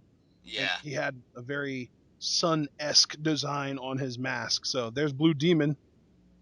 Yeah, Blue Demon Jr., Dr. Wagner Jr., you said, and El Solar. So, yeah, I'm very grateful that so far I haven't really had too much difficulty with pronunciations. So, Get ready, though, because Team All Japan's got... Actually, no, you know what? I think we're going to be good for pronunciations because the most difficult team to pronounce was Team Noah, and they're out now. And we did a pretty good job pronouncing their names during their match anyway. Yeah, I believe so. I mean, I'm having a great time here at the AAA World Cup with my cohort and commentary here. I don't really feel like I've embarrassed myself too bad. And so it's kind of been a good time. comforting to know that we don't have to say El Hijo del Fantasma anymore, as amazing as he is as a performer. Absolutely. Because that's a freaking mouthful, and it doesn't feel right to just call him Fantasma because that's his dad. Right. So, all right, man, here we go. It's looking like we're getting All Japan versus Mexican Legends coming up. I gotta tell you, it is gonna be very interesting to see Kenzo compete after all these years. And I don't know how he's changed his in-ring style, if he's really changed all that much. Yeah, I mean, wasn't he in WWE in like 2005? Yeah. It was a while ago, I know that. Almost 10 years ago, if that's the case. I believe the most he did there, the height of his accomplishments was he was a WWE Tag Team Champion with Rene Dupree. Remember him? And, so, I mean, you're talking a long time.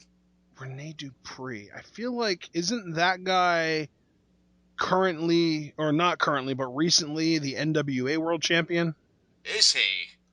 I honestly would not know, but it would be very interesting if It's that either was the him or case. one of the other guys from La Resistance. I don't I remember. think you're thinking of Rob Conway, because I've only talked Yeah, about that's who him. it was, Rob Conway. Yeah, Rob Conway. Oh, Rob Conway, I remember. Oh, man, Rob Conway. But yeah, it should be very interesting. Of course, Tiger Mask, the third, the whole Tiger Mask lineage in Japan, very legendary performer. And then who's the third member, Ashton? Masamune. Masamune. That's not bad. Yeah, this is going to be another good matchup, I think, as far as pronunciations and John keeping Oh, it wow, classy. yeah, I'm looking here. Rob Conway held the title until February 14th of this year. Guess who he lost it to, John? Who? Hiroyoshi Tenzan. Wow. Small world after all. Indeed. And Team Japan now making their entrance. It's going to be very interesting who emerges here, because now I feel like the waters get a bit murkier. I feel like the first two matchups, it was pretty easy to see given the circumstances that we knew and just looking at things who was going to advance. Here, again, it seems pretty obvious it could be Mexican Legends, but who I knows? do feel like the Mexican Legends are going to win this. Right. Because Team AAA lost, and you'd have to think they don't want more than one of their homegrown teams losing. Right. So Dream Team won, Team AAA lost. You've got to think Mexican Legends are winning this. Yeah. So we've got our bets locked at Mexican Legends. We'll see what happens. Oh, man. I love the Titantron for these guys. It's so cool. Definitely. I It's love showing, that. like, creepy ancient imagery. I love it. Definitely. Very, very Lucha Underground-esque with all the Aztec references. I dig that, too. And there's Solar. Of course, we're going to be seeing Dr. Wagner Jr. and Blue Demon Jr. Yeah, I'm not familiar with either of the other guys, but Blue Demon Jr. I've known about for probably 5 years now, and saw a few matches of his before Lucha Underground, and then in Lucha Underground, I think he had 2 matches total, maybe 3. Right. So we're going to see how this all shakes out. Very excited for this, how these Mexican Legends are going to perform against these Japanese legends, so to speak. So, can't wait for the lockup here. It's just crazy that because like these guys are legit massive stars in Japan. Not necessarily to the degree of like, Alberto El Patron and Rey Mysterio Jr., but like super over in I said the Japan, I meant Mexico. Right. I'm so used to talking about New Japan by this point. I know, right? But yeah, we definitely got to adapt, and yeah, those guys definitely big here. Again, I feel like Alberto El Patron, Rey Mysterio, and Mystices are kind of like that new guard, but yeah, I mean these guys have really established themselves. They've carved their names in the stone of Lucha Libre. Well, I mean, heck, man, you want to talk about freaking NWA champions? Blue Demon Jr. held the NWA World Heavyweight Championship for almost 2 years. Yeah, man. I mean, Blue Demon Jr. I think October he's just... 25th, 2008 to March 14th, 2010, he was the NWA World Champion. I don't think it's hyperbole to call Blue Demon Jr. Really an icon in Lucha Libre, so it's going to be very interesting to see him in this matchup here. That's why I thought it was so great that the first ever Lucha Underground match was him versus Chavo Guerrero. Yeah, I mean, you have the Guerrero family, you have Blue Demon Jr. It was a great way to just say, hey, we really are, kind of the new home for Lucha Libre. So we'll see. Absolutely. All right, guys, we had to stop the recording briefly there. I know you probably didn't notice because we have such smooth cuts, but yeah, John had some technical difficulties there with his video, but in the meantime, this match has been very solid. I am already becoming a fan of Dr. Wagner Jr. and El Solar. El Solar had Masamune tied up like a freaking pretzel earlier. As of right now, we've got Tiger Mask III and Dr. Wagner Jr. in the ring, and they are having a really, really solid match. I'm enjoying the crap out of this. Yeah, so glad to be back, guys. I am really sorry about that hiccup, but here we are again, giving coverage of all the action. Tiger Mask III, Dr. Wagner Jr. going at it here. Who is going to advance in the AAA Lucha Libre World Cup? Man, so excited to be here. What a great first AAA event for TWitWoW to give coverage to, and who's going to advance, and all these guys having And a for what it's standoff worth, here. Striker and Vampiro have been referring to Tiger Mask III as Kanemoto, which is his real last name. His real name is Koji Kanemoto, and he is, I guess, the guy that was given the Tiger Mask gimmick, and that's why he's the third. Right. So Yeah. if you want to refer to him as Tiger Mask III, you can, but Kanemoto seems a lot easier to me. Kanemoto. I mean, I know a little bit about the Tiger Mask lineage, what an honor it is to be given, the gimmick of Tiger Mask, because I think it's Dude, just gained look at such Dr. importance. Wagner And Jr. look at, my God, what a hold. You want to talk about scientific catch-as-can style wrestling? Dr. Wagner just took Tiger Mask to school there. Yeah, like this match is making me want to get into a time machine and travel back to the 1990s so that I can watch Dr. Wagner Jr., Solar, and Blue Demon Jr. in their primes. Absolutely. And now Tiger Mask, I think, is getting ready to lock up with Blue Demon Jr. No, he's not. He tagged out. I think this should be Kenzo, right, Ashton? Yeah. Blue Demon Jr. Kenzo's got such a different look than what I remember him from. Looks to be in great shape, though. I mean, he's 40-something years old, so he's definitely in great shape. Now, here we go. And that's, I think, the most intriguing thing. And I do not say this with disrespect. In fact, on the contrary, I mean all the respect in the world. You've got older performers in this matchup. I mean, no quote-unquote spring chicken, so to speak. And they are to put it into perspective, Blue Demon Jr. is 48 years old.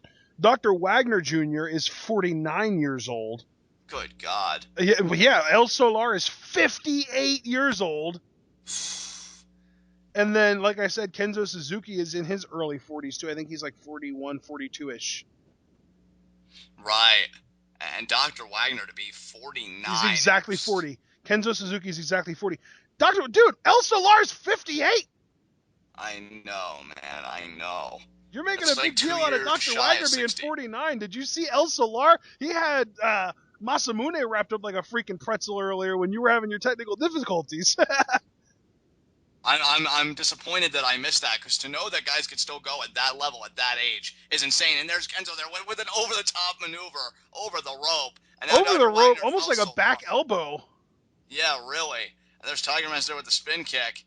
And then I think that was Masamune taking El Solar down with the drop kick. And now, both of them with dives. Masamune there with the corkscrew onto El Solar. That was beautiful, yeah.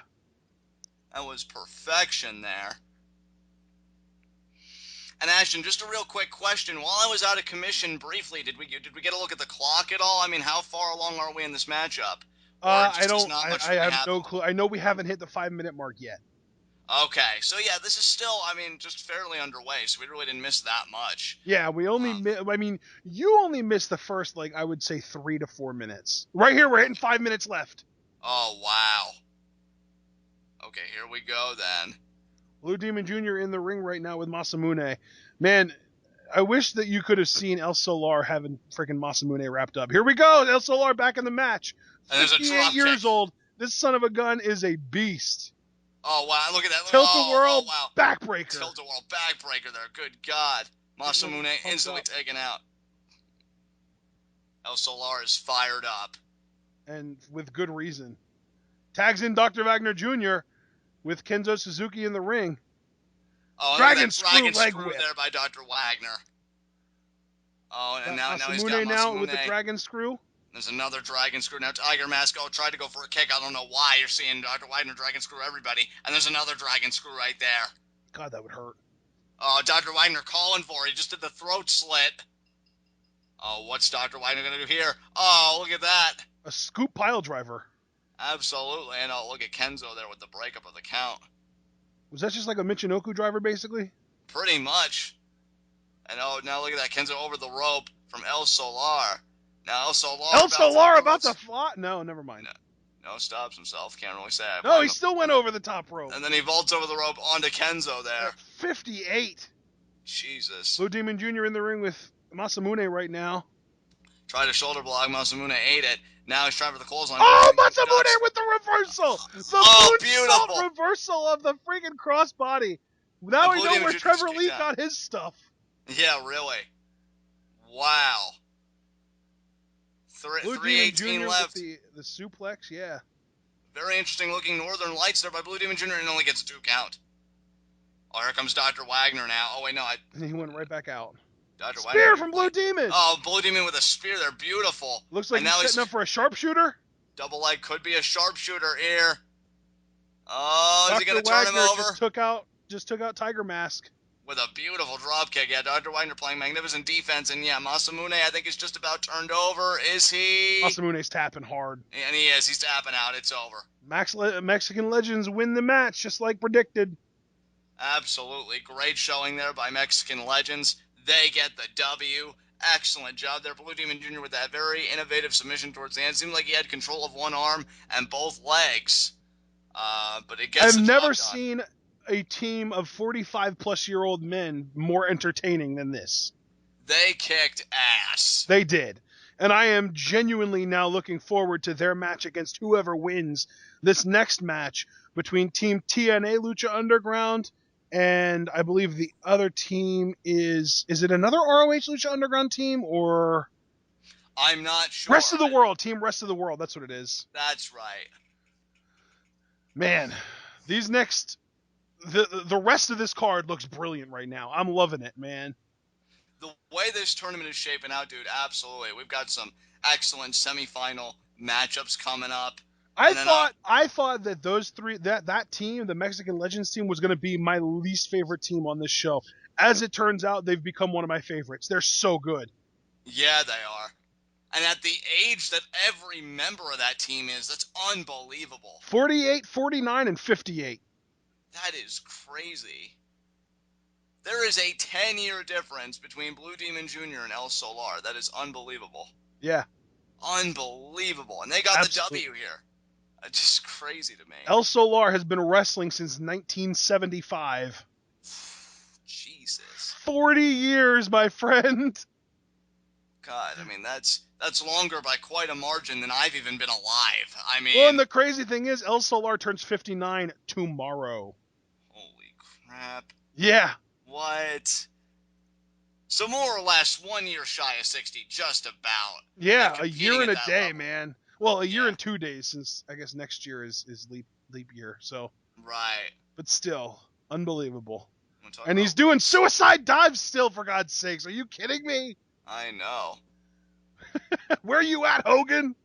Yeah. Hogan, what's your problem, man? And this is a nice Northern Lights here from Blue Demon. Had a nice double leg hook there, kind of variation with it. Absolutely. I can't wait to see Team TNA and Lucha Underground because my boy Johnny Mundo's in the World Cup. Really exciting. Look at this. Look at this submission.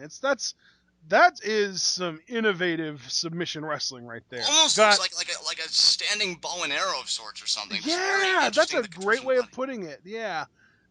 It's almost more painful because he keeps him off his chest. Like, if he would be on his chest, it would be basically just like a modified sharpshooter. But because he keeps him on his shoulder, it looks a lot more painful. Absolutely. Yeah, it's crazy, man. This next match, though, is probably the match that I'm looking most forward to after the match that we already saw between Team ROH Lucha Underground and Team AAA.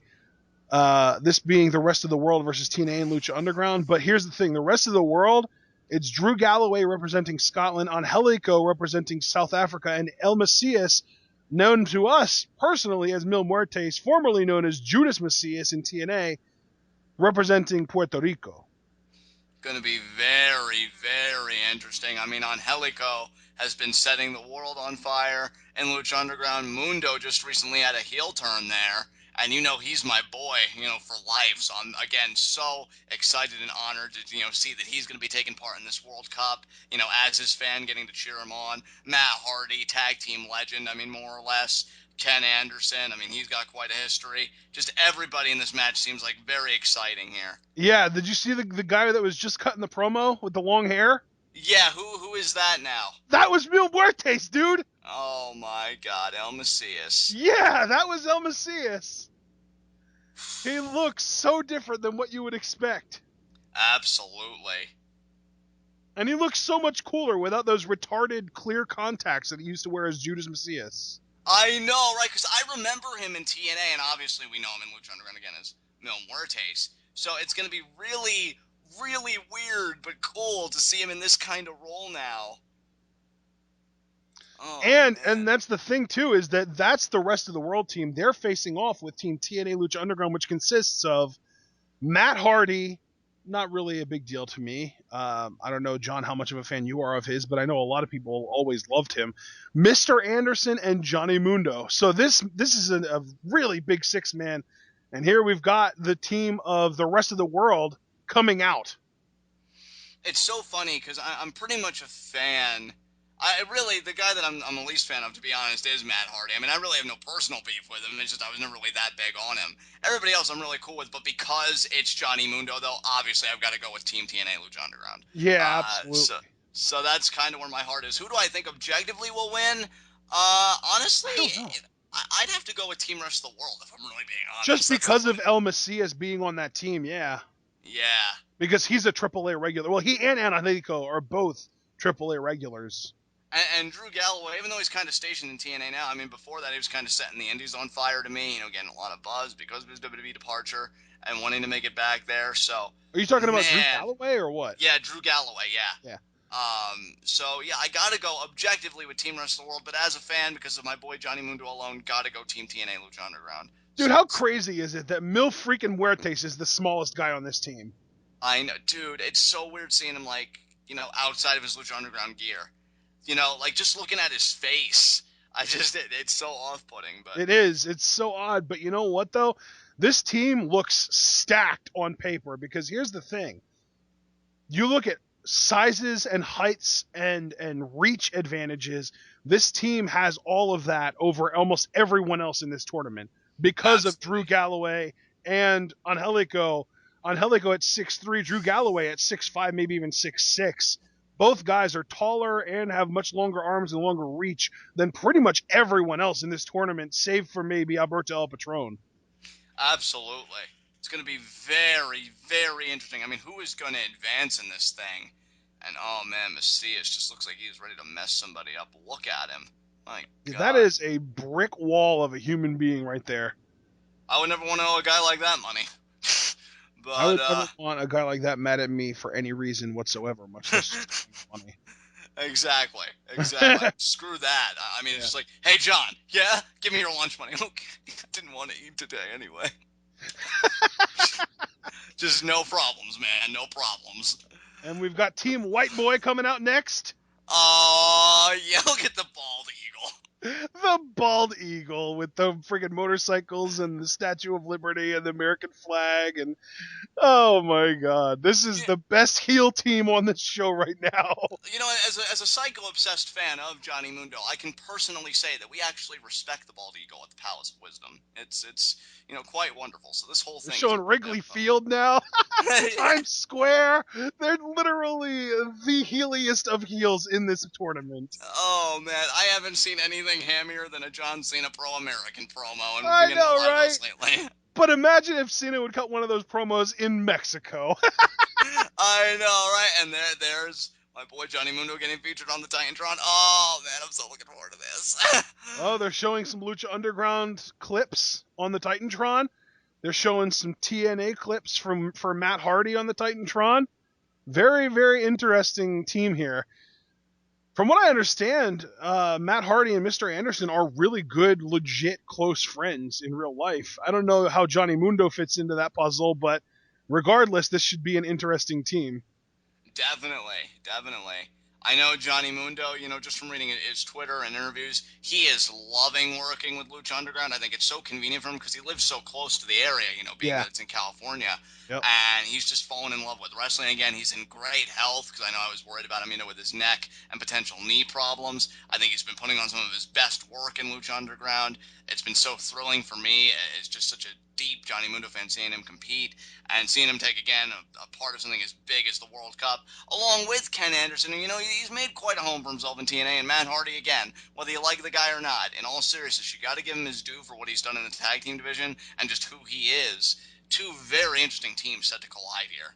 Weren't the Hardy Boys TNA tag team champions really recently? Yeah, really recently. Then I think Jeff got injured because of his motorbike incident.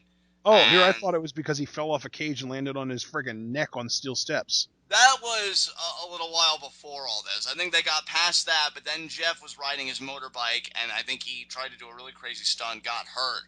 And now the Wolves, because Davey Richards really beat the schedule of the timetable for his injury, and now he's doing a program, with Eddie Edwards, the Wolves against Bobby Roode and Austin Aries, I think the real dirty heels in a best-of-5 series for the tag titles currently.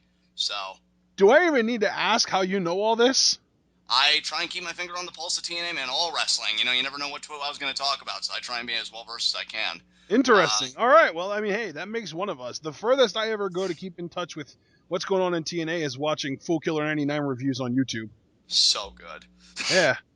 That hatred for Velvet Sky, though. I guess the bell already rang because we have 14 minutes and 51 seconds left on the clock. Yeah, let's see. I mean, we just talked about all of Matt Hardy's recent woes in TNA. Can he bounce back here, advancing in the AAA World Cup? I mean, it would be such a momentous step for either one of these teams to get the victory here. And I think they would face Mexican legends, correct? Exactly, and that's the cool thing about this is that no matter who wins this match, they're facing off with the Mexican legends, and that match is going to be bonkers. Absolutely. Johnny Mundo seems like he's kind of waving off the other team. Not that I blame him. He has every right to be confident. I don't know. Yeah, I mean, you've got to wonder, are they going to give the nod to Johnny Mundo here for the Lucha Underground rub, or are they going to give the nod to El Macias because he's a AAA regular?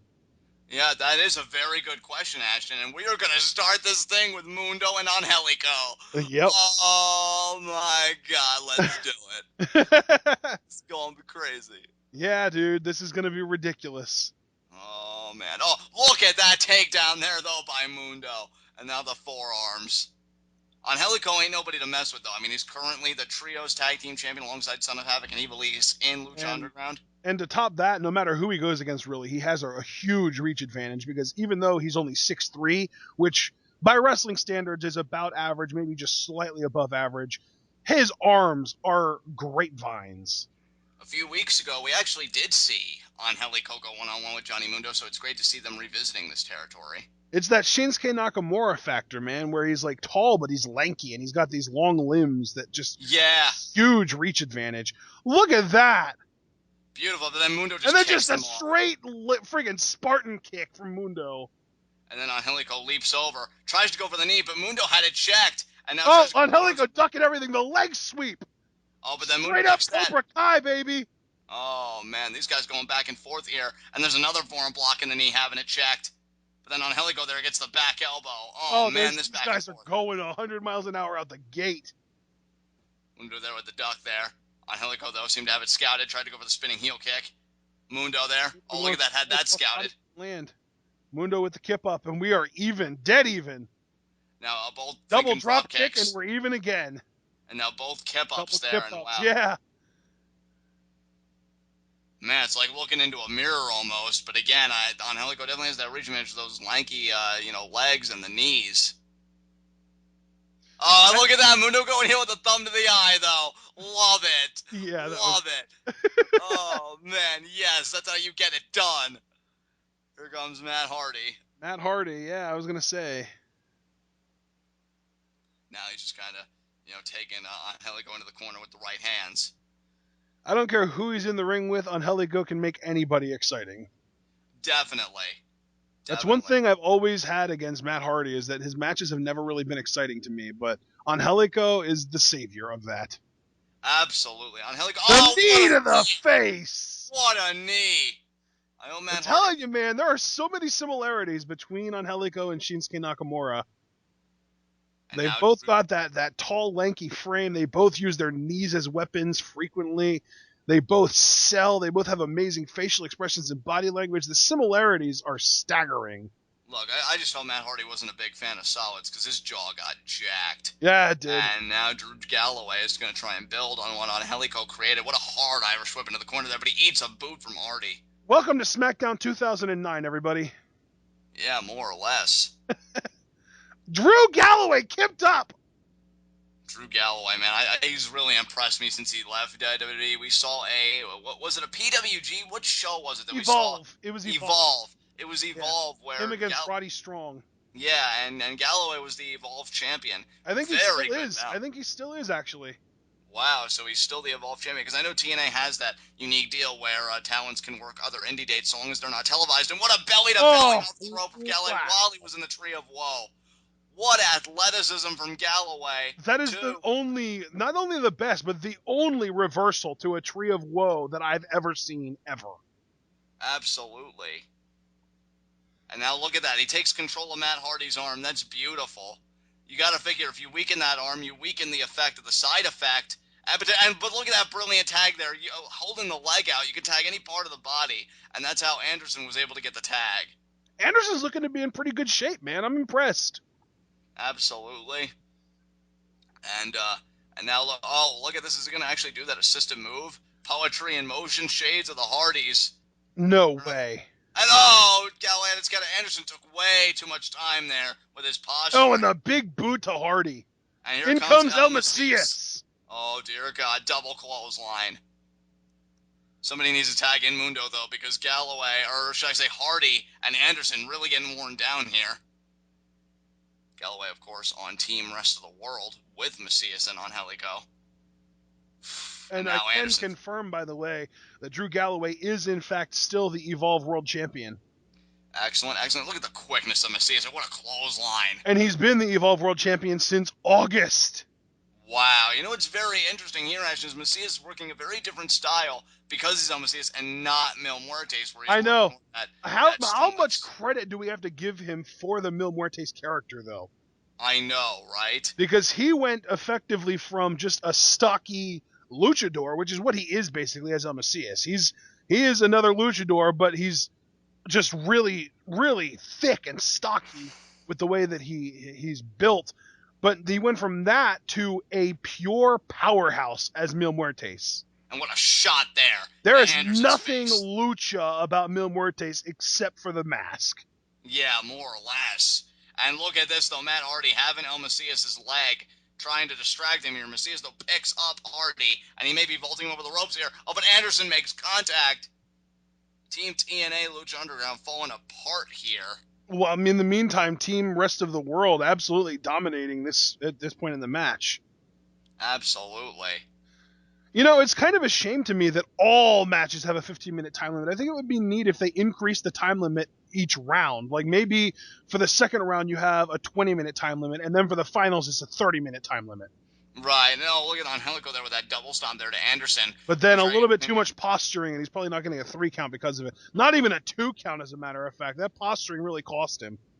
We'll see now if Mundo can get back in this match. He's actually had the least amount of time in this matchup so far. And I think, I was going to say, I kind of feel like Matt Hardy's had the least amount of time, but now he just tagged in, didn't he? Oh, no, Mundo did tag in.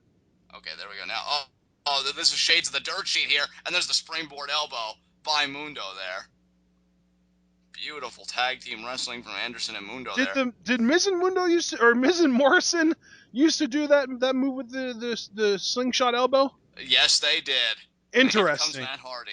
That's cool that they're doing that like little homage. Yeah, frequent tag. Why would you throw on? I was gonna say, good call. I was all ready to get mad at them for throwing Angelico into his own corner, but then they didn't. They pulled him back and threw him into their own turnbuckle. Yeah, Matt Hardy definitely taking the lead from the real captain here, Johnny Mundo, which is excellent. Ken Anderson there gets the tag. Now you're obsessed with Johnny being the leader of this team, aren't you?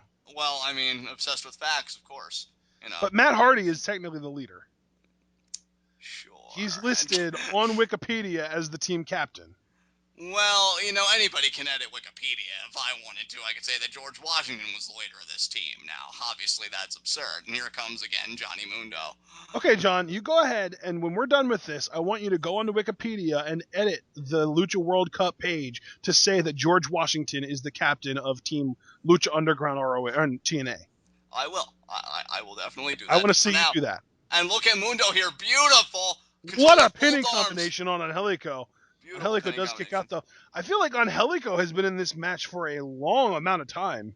And looking at Mundo here, I love the tag team. We're trying to isolate the lag. I thought he was about to kind of grapevine it, but he didn't. Angelico's Well, able I to mean, escape. it's easy to forget about, but if we're being honest, he is a tag team specialist because you got to remember his first big run in WWE was with Eminem. It was him and Joey Mercury, and then arguably his best work in WWE was in a tag team with The Miz. Absolutely. And look at the history here. Drew Galloway and Johnny Mundo. It was Drew Galloway who beat Mundo to win his very first Intercontinental Intercontinental Championship. Championship. Yep. Big A boot. lot of history Oh, here. shotgun kick. Beautiful, too. And Mundo kicks out. Yeah, that's right, Mundo. You stay alive. Wow. But, man, Galloway is just lighting the ring on fire here. Oh, could it be Future Shock again? This is how he's beaten Mundo in the past. But Matt Hardy grabs with the him by the interference. hair. This could be another matchup to potentially go to a draw. We got a little over 5 minutes left. Oh, look at that. Going to try a double suplex to the outside, but Galloway standing firm. And then Macias comes in, though, with the interference. Oh, now it's back to... curious that they're showing the clock before the 5-minute mark so that we know it when the 5-minute mark actually shows up. Absolutely. And now Mundo could be thinking end of the world there on Galloway. He did a sideways leg sweep. Drew reversed it, though. Oh, okay. So, yeah, now He threw him into the turnbuckle. Oh, Angelico diving over Mundo on everybody on the outside. I love Angelico so freaking much. Oh, my God. He's amazing. Now Mundo repositions himself on the ropes. What's he going to do here? I'm thinking whatever it is, it could potentially take out Angelico. He's going after Angelico. Oh, beautiful. 450 into Angelico off the top turnbuckle. Absolutely. Why would you do that, though, when you've got a perfectly free to recover Drew Galloway in the middle of the ring, and now Macias with the suicide dive onto Johnny Mundo. Oh, man, it's chaos here. And now Galloway, the last man on the outside. Galloway's going to do an over-the-top rope crossbody. You watch. He's going to do something. I think it's going to take out everybody. Oh, man, there's the scent on there. Wow, it wasn't even a crossbody. He just did a flip, man. He's so good. He's pumped. It is unbelievable to me that WWE actually let him go.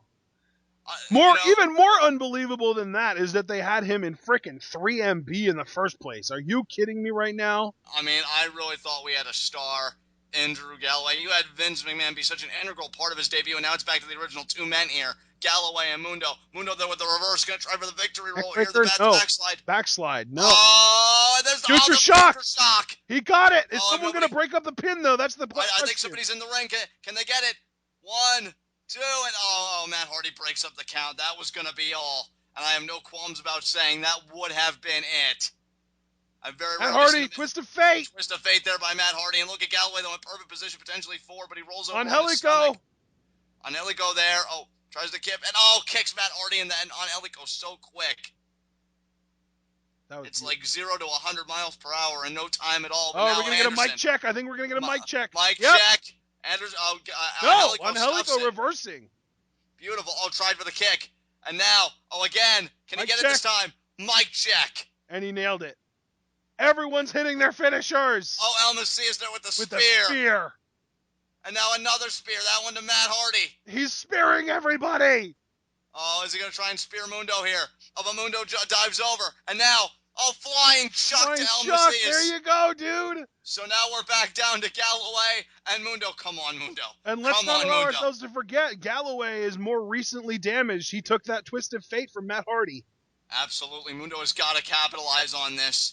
Everybody's down. Mundo's recovery time is impressive, though, because he did also eat a future shock from Drew relatively quickly before Matt Hardy came in with the twist of fate. Absolutely. Look at that roll through the schoolboy. 1, 2. Oh, and a kick out. Come on, Mundo. Get that pin. I think I have beef with everybody that's ever beaten Johnny Mundo. So, yeah. Tuck that clothesline. Here we go. Oh, man. DDT. No. DDT. Oh, man, he's in good positioning here. If you could just drag him a little bit. 2. And kick out, of course. Oh, man. Oh, dude, this match, I don't know what the time check is, but we got the judges. I don't think the judges have played a role yet in any matchup. I wonder if they're saving that for, when we get to the finals or even the end of the tournament, how things are going to come out. Or I don't know exactly how the judges are going to be doing anything. I don't know. It's cool that they're around, but I'm definitely curious as to what the execution will be for them. Yeah, I mean, if they're going to have any impact on this tournament.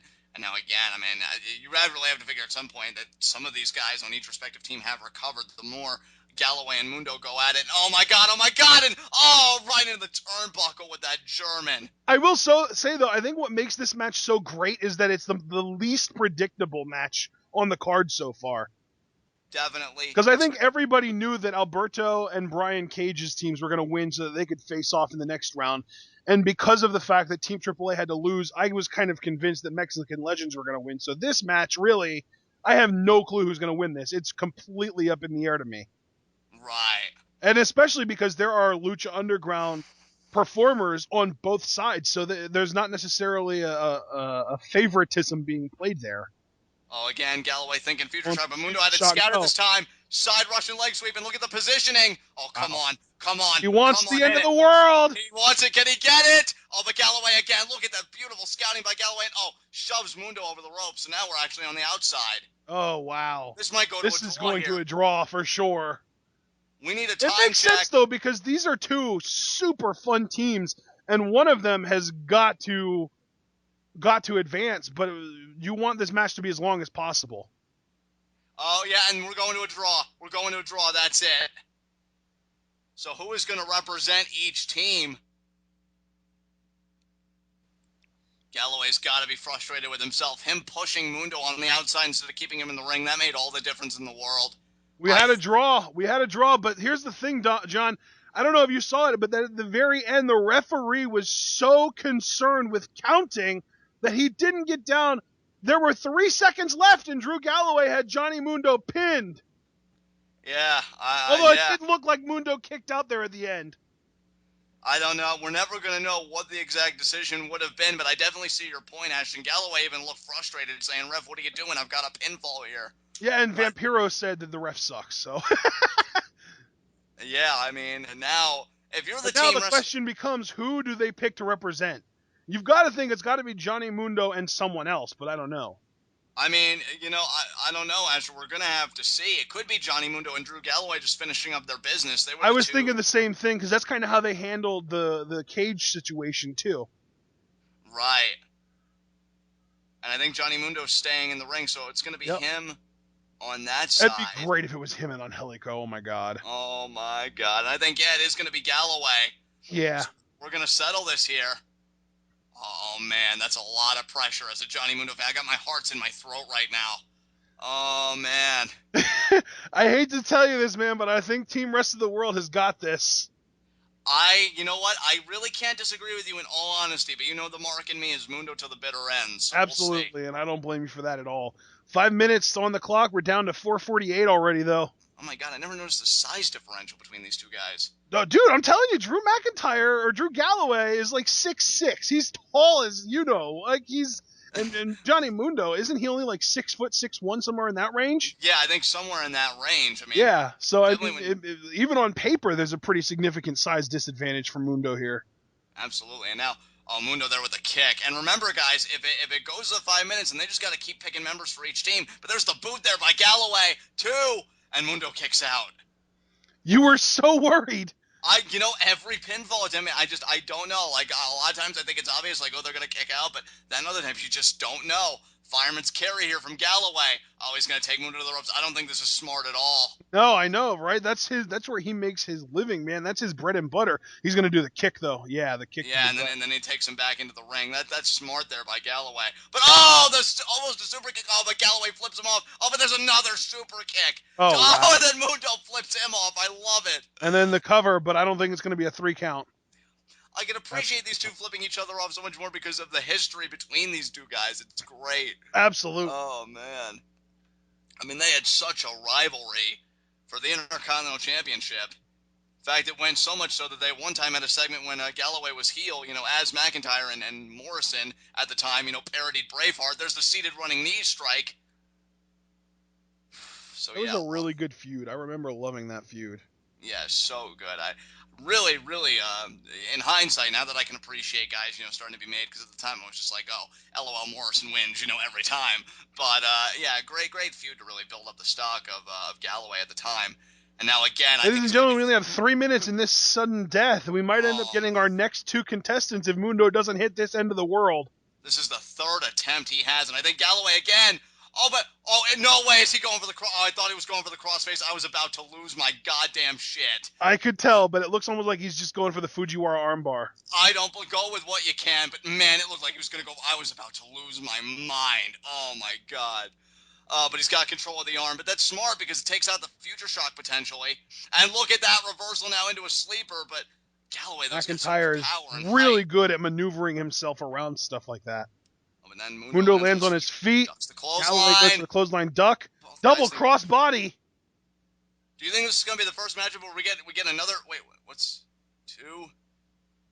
Oh, and now I don't know what.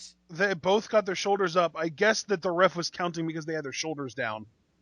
That's odd. I've never really seen that before. That took some getting used to. But okay, now both guys going to try. Now Mundo regains the vertical base first, but Mundo there just couldn't really protect his knee. That was smart by Galloway. Mundo does have certain knee problems. He kicks him out from under. Now he's got him in that Death Valley driver position again. We've Takes him got to that under top 2 rope. minutes left, guys. I still don't think this is smart because now he's going to the top with Mundo. That is not smart at all.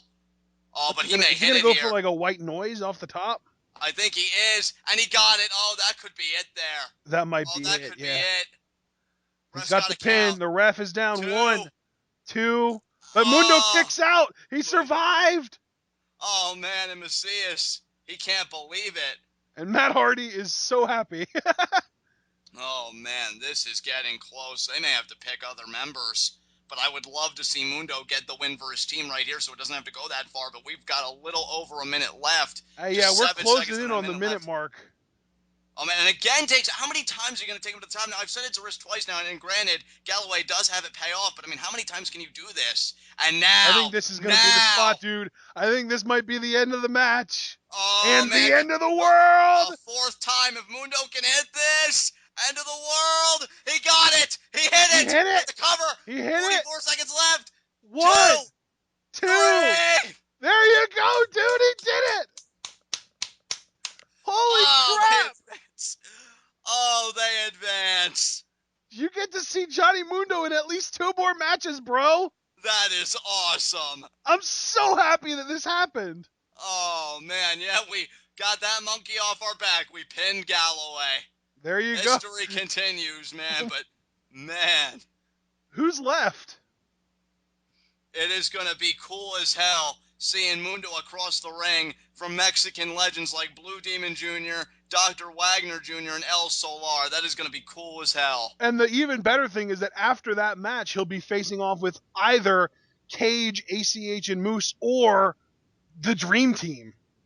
Dude, ACH and Mundo potentially in the same ring. I know, right? That's the thing. Like, this tournament is so good. Oh, my God. Guys, it's a great day to be a Mundo fan. Oh, man. Absolutely. And hey, here's my thing, John. Johnny Mundo has a little bit of a list for you personally of guys that he needs to beat from WWE. So I'm curious, who is left after taking out Alberto El Patron in Lucha Underground and pinning Drew Galloway here at the Lucha Libre World Cup? I really don't think there's anybody really left. I mean, I did want us to get, one last big win over The Miz potentially, but I mean, honestly, I can let that go. I mean, Galloway and Patron were really the big ones because Galloway took the Intercontinental Championship from Mundo, and Patron, obviously, that big squash match. They're doing big stuff now in Lucha Underground, which I'm loving. So this is a great time to be a Mundo fan. It's a great time to be a TWitWoW fan with all the content we're producing. Man, I'm loving it right now. But I honestly, like, being more serious and bringing it back down from the Mundo Martyrdom, I am shocked that this is the end of the road for El Macias. That's honestly why I objectively picked Team Rest of the World, because you figure I thought Galloway had a lot of momentum. Angelico's doing crazy stuff in Lucha Underground, and El Macias, otherwise known as Mil Muertes, also in Lucha Underground. I mean, he's just a beast in his own right.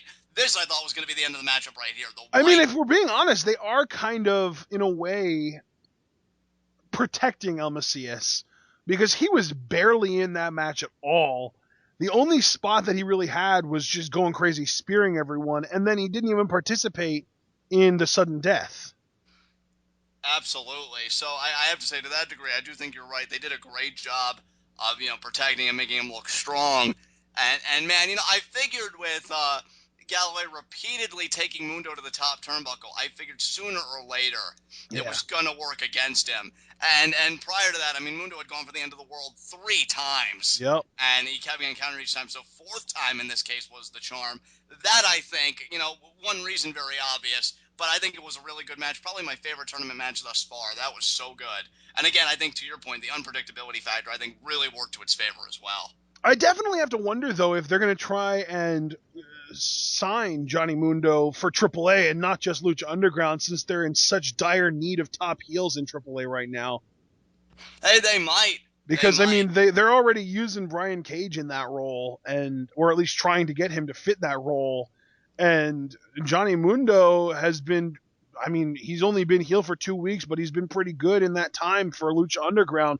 Maybe if he really kind of proves himself as a heel in Lucha Underground, they'll consider giving him a roster spot for AAA altogether, and not just that one little niche promotion, Lucha Underground. Right. I mean, you know me with Johnny Mundo, like anywhere he can get work to, just kind of, get that exposure and everything, I'm all for. I think him working in a place like AAA, the promotion, I believe in Mexico, I believe it is, the number 1. There isn't anything even close to AAA. I think that would be cool. Well, I mean, there is CMLL. That is true. And I'm just really excited. The World Cup has been excellent, guys. These semifinal matchups look so legit. Just been having a great time here. I mean, actually, I'd say for our first AAA event kind of coverage, this has been going wonderfully. So. Yep. Whew, man. I think, you know what, guys? It looks like we're going to be having a little bit of an intermission that just kind of consists of interviews and kind of a cool down period until the semifinals begin. So I'm going to cut off the recording right now, and I think that this entire, I'm guessing like hour and a half to 2 hour long segment is going to be just one big chunk that I upload. This pay-per-view is going to be I'm guessing another 2 hours long, if not more. So we're in for the long haul, and this is going to be at least 2 videos, if not 3, depending on if they have another intermission between the semifinals and the finals. So we will be back again, and you can be sure to tune in or stay tuned in. And as John would say, tune in and peace out. Bye-bye!